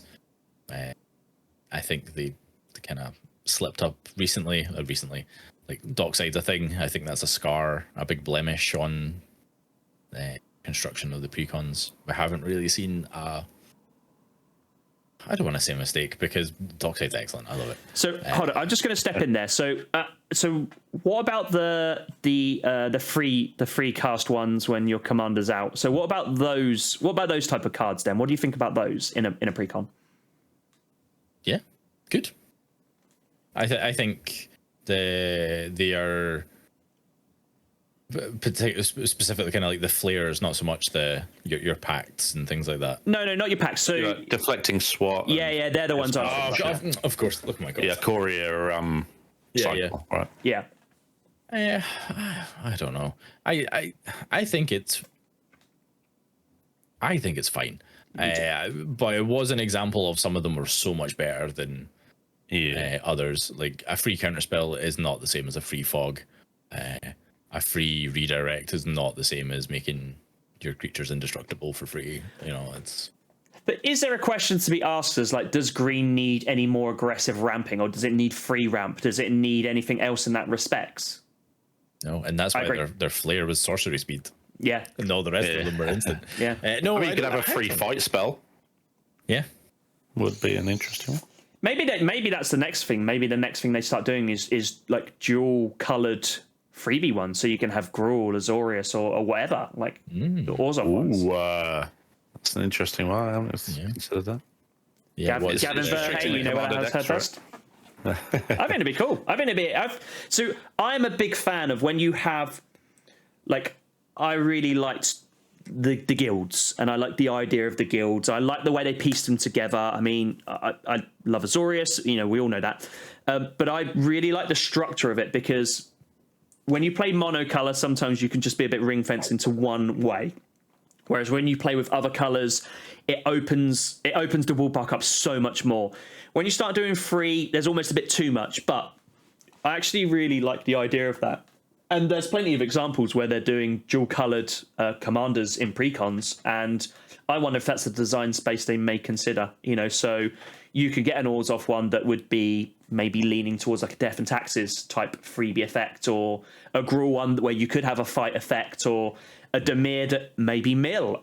Do you know what I mean? Like that type of stuff. Yeah. And I think that'd be a really good design space. I mean, I'm sure there would be people out there that would be screaming now, going to be like, no, how dare they? Ah, it's too much power, or whatever. But exactly. They're printing some cards recently that just counter any spells that didn't cost mana, right? There's a few those kind of effects. One just got banned in Legacy. Yeah, you just have to be a little careful with these type of stuff, because let's be honest, free spells are very powerful. And although I like power and I love playing with power, we'd have to be a little bit careful. And there's two sides of why we have to be careful. One is because of the power level, but also with power level comes cost. And this is where we need to be a little bit careful, because like what Barry sort of said earlier, you know, it's a fantastic format and it should be accessible. I don't have a problem if someone wants to, you can have a version that is a couple £100. That's fine if that's what you want, you know, but it should be generally a bit more accessible to people. I know that's not the perfect marketplace and that's not how this stuff works, but there needs to be both sides of that coin. There needs to be the sign that allows the collectors to have their flair. You know, the collectors like myself to have that flair, to have the shiny stuff, to have the really nice stuff. But it should also be, you know, it should be you should be able to get it in play boosters, potentially collector boosters at a push maybe. But it should be those prices that sometimes they can just be a bit wild. You know what I mean? Like too wild. Yeah. You know? I think free spells in general are a mistake. Completely, because you should be able to look over your opponent, see all their lands are tapped, and then it's safe to do what you like, right? See, that's why. In general. See, that's there's nothing wrong with That's why. That's why I like the option of free spells. I wouldn't want it to be the total game is free spells, but that's why I do like it, because actually there is still that opportunity. You still have to play around certain things, which should be leaving a couple of your mana untapped. You can do, yeah. If you haven't left your mana untapped, you've misplayed. You also no, because I've got this free spell that gets me get out. You also have to be careful, because in a format like Commander, particularly, I would arguably say within definitely the beginning, if not the mid game, if you're not utilizing your mana to progress your board, you can be behind very, very quickly. Oh, you can, but free spells are kind of just not great design. There's only so much you can give for free, and I think some of those spells are already beyond the limit. So even a Force of Will costs you a card from your hand, right? Yep. It's like and a life. Exactly. Yeah. Let's not forget. Yeah. So yeah, when you're casting stuff, absolutely, you can tap out on your turn, pass the turn, and then you're not being rewarded for playing cleverly, are you? You just got a gotcha card for your opponent. Yeah, I would agree with like 90% of that. I do think that, particularly in a 4-player format, like lots of things happen in Commander. It's impossible to know all the cards. Yeah. And I think that so long as there's a balanced ecosystem and everyone kind of has access to them, I think I do skew towards like not. I think they're fine-ish, but I'm also very good at having rule zero conversations with people. Like I know how to balance a pod. I don't think a precon's probably a good place to put them, simply because we know it's an entry point for new players, and you will have more feels bads in those sort of situation. I think, particularly if it's a significant interaction like a counter spell. Like I joked about earlier, like there is a different quality of free spell. Like free doesn't necessarily mean great. Like Mog Salvage, great free card. But it's got lots of conditions, like you need to have a mountain, they need to have a forest, you know, it's specific targeted removal. But But yeah, I don't know. I could certainly be persuaded to be less pro, but I don't know. I think there's the flares. I think are a good example where there is a payment that's still required on top of, like, because life means nothing in Commander. Force Will's a great example, Dom. Like, oh no, 1 damage, whatever. The 1 card, I do think that is relevant, because you're actually in like a 4-player game, you're losing 2 cards against 3 other players. Like that's. Or if you're in 3 color, right, you might not even have the other blue card to exile. Yep, 100%. And that is perhaps some of the conditions that they could put on more modern cards that have a similar sort of payment. And I think you're right with that. That makes more sense as well. There has to be. I mean, you don't want to make it to a condition that you have to be leaning on your left arm while tapping your right foot while winking with your left eye to be able to cast it. But equally, it needs to be. Yeah, definitely. I agree with that 100%. Next time you cast Ezra, I want you to be doing that, by the way. yeah. That's it. Sure. I think for certainly the Ikoria ones, having to have your commander in play, obviously, is like if you're using an Eminence commander, as we spoke about earlier, because you might not necessarily be great in those decks anyway, because you probably never play your commander. Some of them, right? It's the same as the flare cycle of the blue one. It's just gone from my head in a minute. The counter one, Flare of Denial. Yeah, Flare of Denial. I would arguably say the Egyptian one. Yeah, it is. That's right. Yeah, I would arguably say that a lot of blue decks, you're probably not leaning into creatures. So that that stipulation of sacrificing a non-token creature, you got some problems there, haven't you? Yeah, non-token specifically is very, very relevant. That's the difference, isn't it? Yeah. If it was creature, it'd be a bit different, because you could just pump out servos or Thopters or whatever you want, and that then becomes that then becomes a lot more of a powerful card. It's a true cost rather than sacrificing your token. Yeah, exactly. You're having to give up either, say, like, I don't know, maybe something with Defender or whatever blue may be doing, or your flyer that actually may be just nicking in for 4 damage at a time or something like that. Look, you're having to actually make a sacrifice. So but then you're having to build it into a deck that has actual blue creatures. It's not just like any creature either. It has to be specifically a blue creature, so it means that you're weighted into blue. I'll be honest, like, you're not 5 color. I don't put that card in many of my blue decks just because it doesn't meet those stipulations. Exactly. I don't have enough creatures enough in the decks that want to do that type of interaction. Like I often have like 12 creatures in my entire deck, and none of them I want to. Like, it's fine if it's like, oh no, this is a game-winning situation. I have to react. Yeah. But or if you reanimate, the flip side of that is, what now? How do I win the game? Like I've had to sacrifice my whatever creature that's really relevant to my game plan. Yeah. I've lost because I've stopped someone winning. If that makes sense. Bang goes my Jink taxes. Yeah. Do you know what I mean? Yeah, I know exactly what you're saying. Yeah, 100%. Definitely. Because like I main deck Tivit, so Tivit was, and it is relevant because it was in a precon. I was asked the question of, would you play that in your Tivit deck? I was like, if I'm having to sacrifice Tivit after paying 6 mana for it, no. Yeah, I cannot include that card. Depends how many treasures you've managed to save up over the game, I guess. Not many normally. Dockside is a card. But yeah, I think it's a fair question around free interaction. Like, I liked that the Ikoria cycle encouraged people to cast their commanders. I've played so many games where people don't cast their commanders, so I thought that was, if we look at it in good faith, it was a very successful in encouraging people to cast their commander more. The flip side is it's often played in like partner commander decks. Yeah, your Rog Rack that costs 0 and it's like, oh cool, all my Ikoria free spells are online. Yep, very, very, very much so. So let's finish up because we're getting close to the finishing point. This is unlike me, and you won't notice, Barry, but normally we come to do these pods and Dom hasn't eaten. But whereas today it's me that hasn't eaten. And get stuffed, we're going for another hour.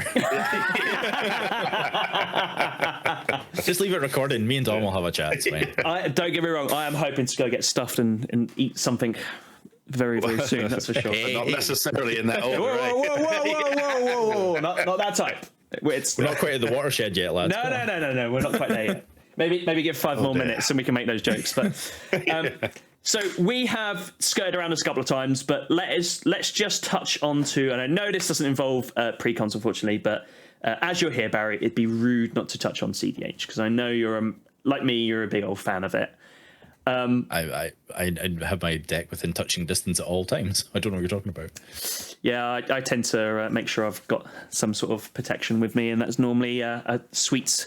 I can see him winking at me, my Urza deck. Literally, he's looking at me right now. He's like winking at me. Bless his little heart. Talk to me about cEDH then. Just what drew you to it, and what draws you back to it? Because probably like me, you go back and forth to it quite frequently. Not as frequently as I would like. Yeah, me too. And it's funny that I have such a reputation for loving it, and I don't get to play it very often at all. So I'm looking forward to Command Fest, getting to play with some of the cEDH UK folk. But yeah, I do think there's a slither of relevance to precons, because we're talking about precons that are getting more focused, ergo more powerful. Yep. And that is essentially what cEDH is. It's a very all-in way of playing the game. High synergy. With high synergy, with the perfect rule zero of everyone's allowed to win the game. Yep. The frustrations come when people do things that, you know, don't try and win the game and allow others to win it, kingmake, if you will. Sure. But like that's Commander, that just happens. But yeah, it really is that. It's that whole. It's very easy to play because there's not a lot of mental energy used around that, making sure everybody's got the perfect deck to play. Yep. It's very much a shuffle up and go. The games don't tend to last very long, although they do. Like that's not necessarily true of all of them. No, I agree. I've played plenty of cEDH games that have gone for hours. Yep. Again, it's Commander variance. Yeah, it is what it is. But I do like kind of when games end, particularly if I win them. But I do like to play lots of games. Like I like to kind of get through it. I like when decks do their thing. I'm not a big fan of sitting with cards in my hand and just, you know, like land pass or I missed a land drop, which does happen a lot in cEDH. Aren't you a control player?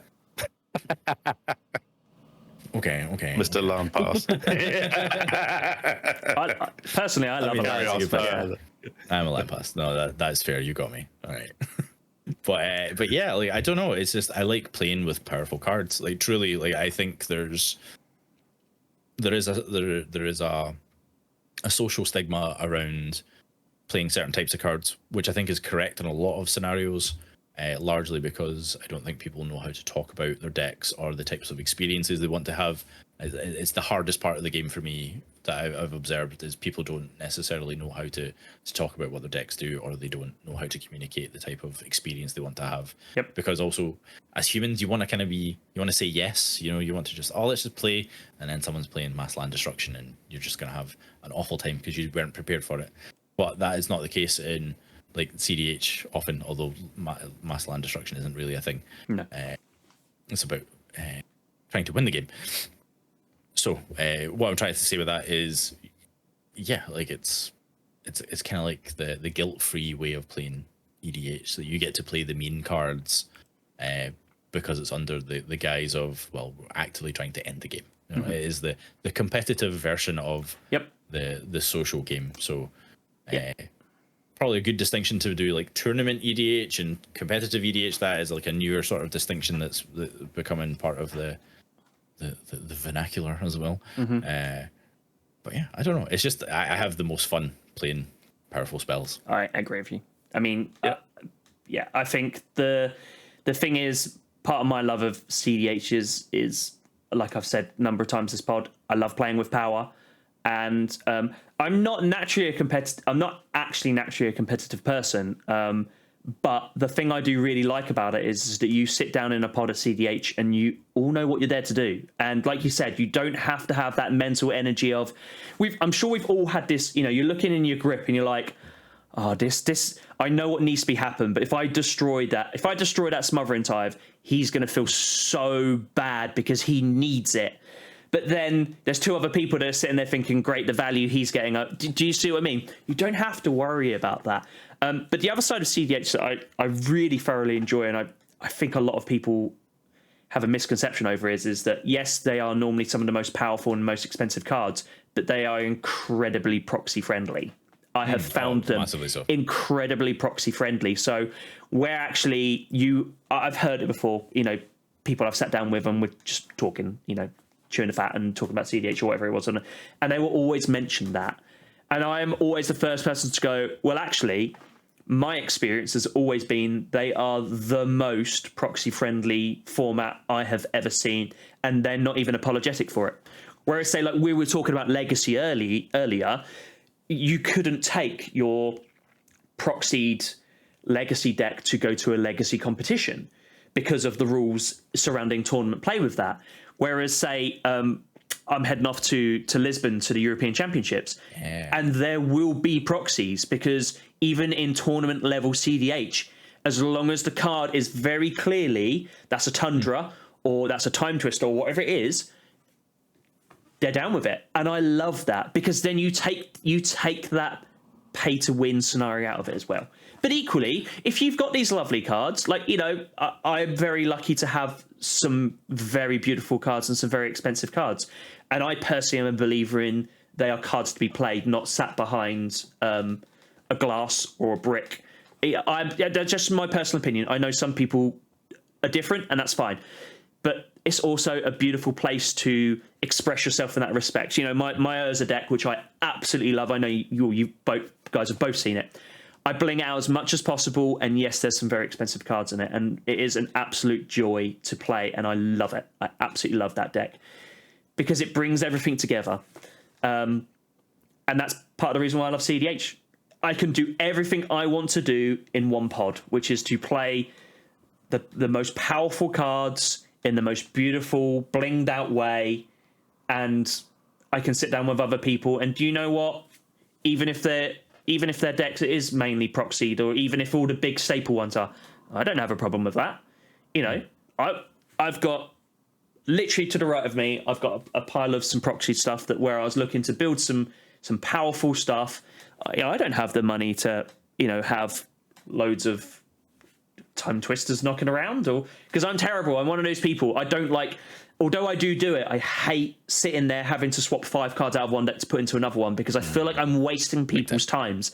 And then there's nothing worse than when you swap it over and then when someone sort of says, oh, actually, that's a bit high powered for the level. Can you change out? And then you're like, swap them back out and then go to say it. Do you know what I mean? Yeah. That's my laziness more so than anything. But equally, I don't have a play set of Time Twisters knocking around. So there are certain cards where I'll have to accept my fate, and one of them that's absolutely fine. But it's one of the great things about Commander. You don't need play sets of anything. No, exactly. A one of.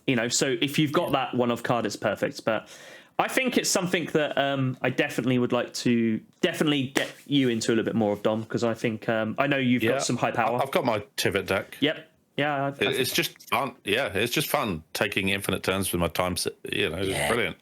My boy. But you even get to kill everyone with commander damage as well. It's brilliant. Exactly. But that's the thing. Full deck that wins well, yeah, exactly. No one can complain. But that's the thing with cEDH. Like, if you was to have a general EDH deck and you had extra turns in there, there's going to be a social element of, oh man, really.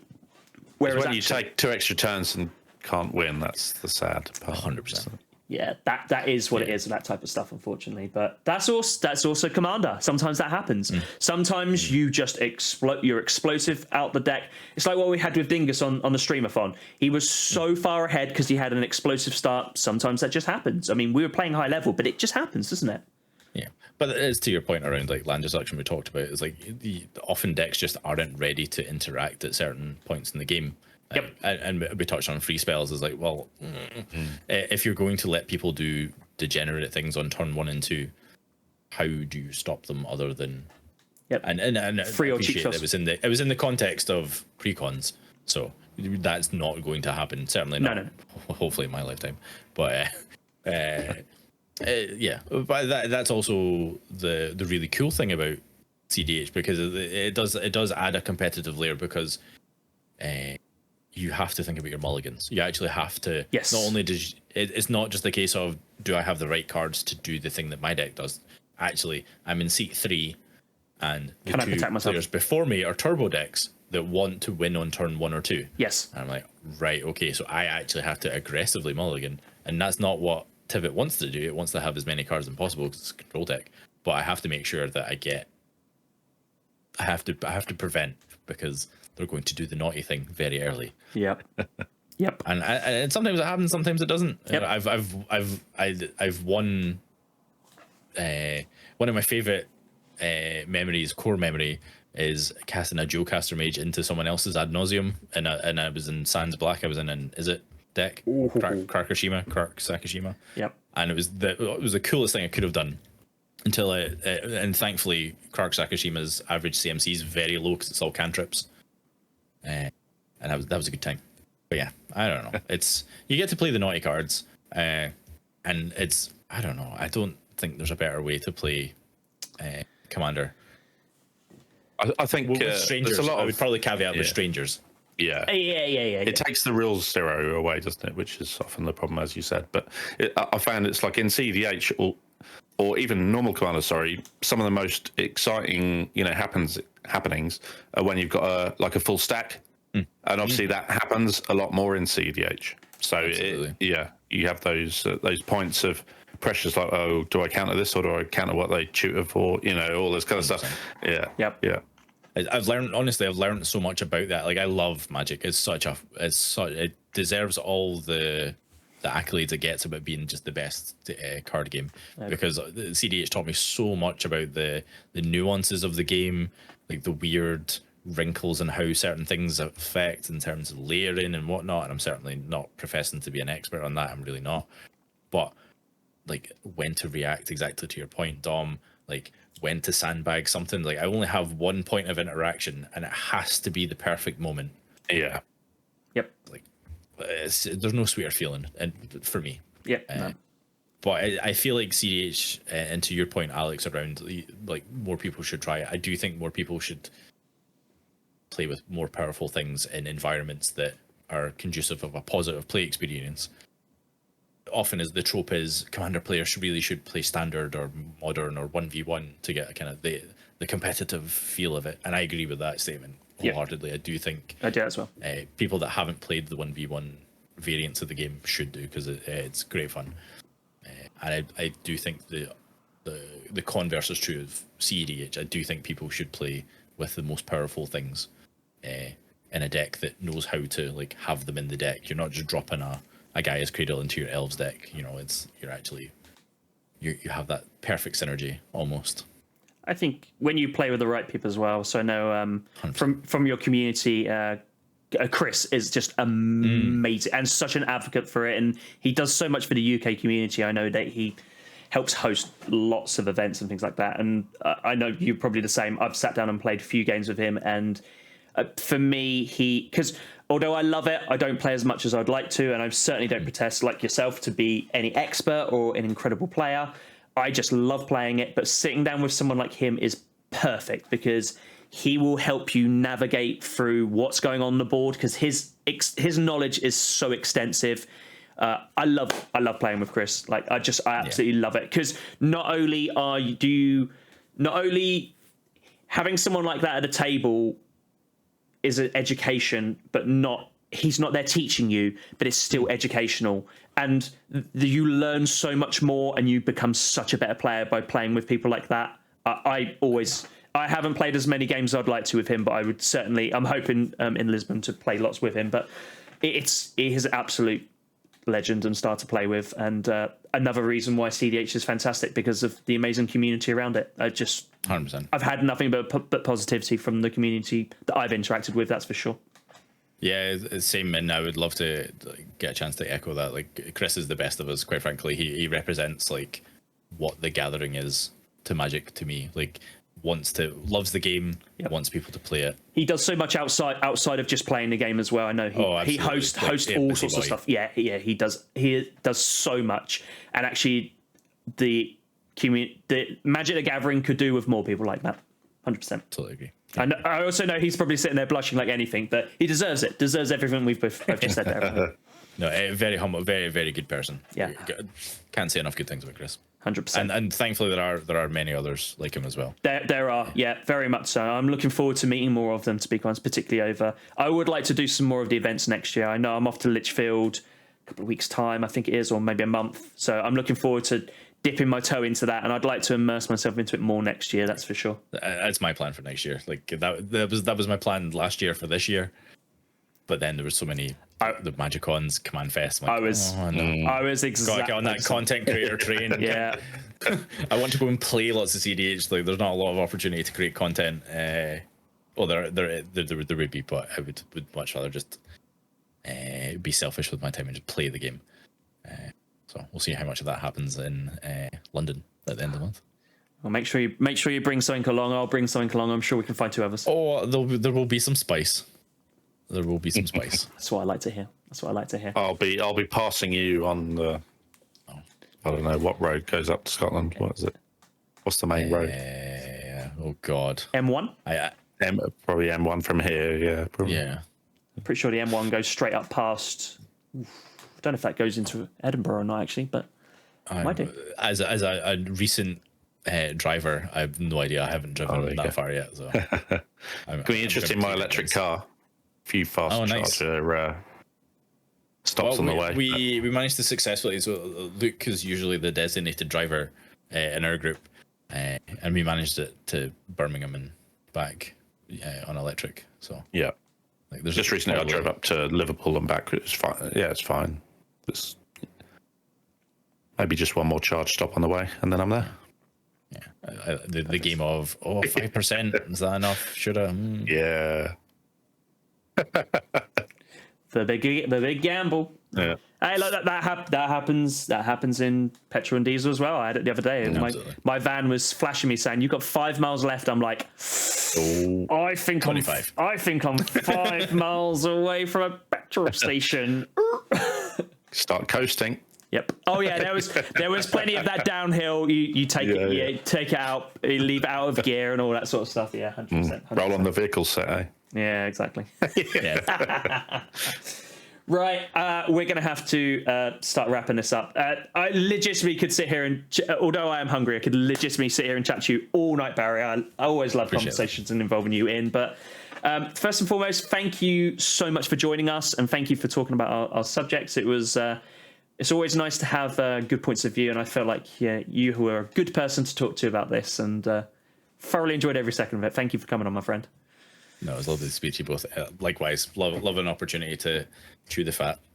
We'll definitely be inviting you back on at some point. And like I sort of said earlier, I definitely would like to get Dean and Luke on at some point as well. I'm a firm believer. I got a real soft spot for Dean and Luke. I love playing games with you, and I love chatting to you, Baz. But I've got a real soft spot for those two as well. Luke has got a wicked sense of humour that I absolutely love. They treat me well at Pack Wars, even though they spank me. That's the old Scottish charm, isn't it? No mercy. It's because it was a 1v1 format. Sorry. The sweat just come pouring out. Is that what it was? Didn't have enough Iron Brew that day. Something like that. Oh, is that what it is? Probably. God love a bit of Iron Brew. Dom, anything else before we sign off, my friend? I don't think so. No, it's been a pleasure. And thanks for joining. Awesome. Well, as always, people, we are always open to suggestions, comments, and we'd love to hear your feedback on all our socials. Talking of socials, make sure you pop over to the Shattergangs. Everything from Instagram, YouTube, to Twitch, to you name it, to TikTok and all that sort of stuff. And Twitter and X, that sort of stuff. Make sure you go to it and also get involved in their community. And also, if you want to really dive into community a little bit more, I definitely recommend diving into their Discord. It's a massive hub. Lots goes on. I always see games going on there. It's such a great community. I definitely pile into that and get involved if that's what you want to do. I can think of no better community to get involved with. But thank you very much once again, Barry. Thank you for joining us, and thank you guys for sitting and listening to us yab along for Commander for a couple of hours, and hopefully we'll have another pod soon. And like I said, get involved in the socials. Let us know what you guys want to talk to and who you want us to talk to. We're always open to advice and that sort of stuff. So until next time, we'll see you next time through the Void of the Omen path. I don't know. We need to work on the ending, don't we? What? Love it. Yeah. Join us next time and we'll be bringing another guest through the planar portal. There you go. See, see, I told you, Dom is the brains. Well, planar portal is something different, so we still need to work on it. Yeah, we definitely do. Anyway, Right. thank you for joining us, guys, and Barry, thanks again. We'll catch you next time. Pleasure. Cheers, guys. Cheers all. Bye. Bye.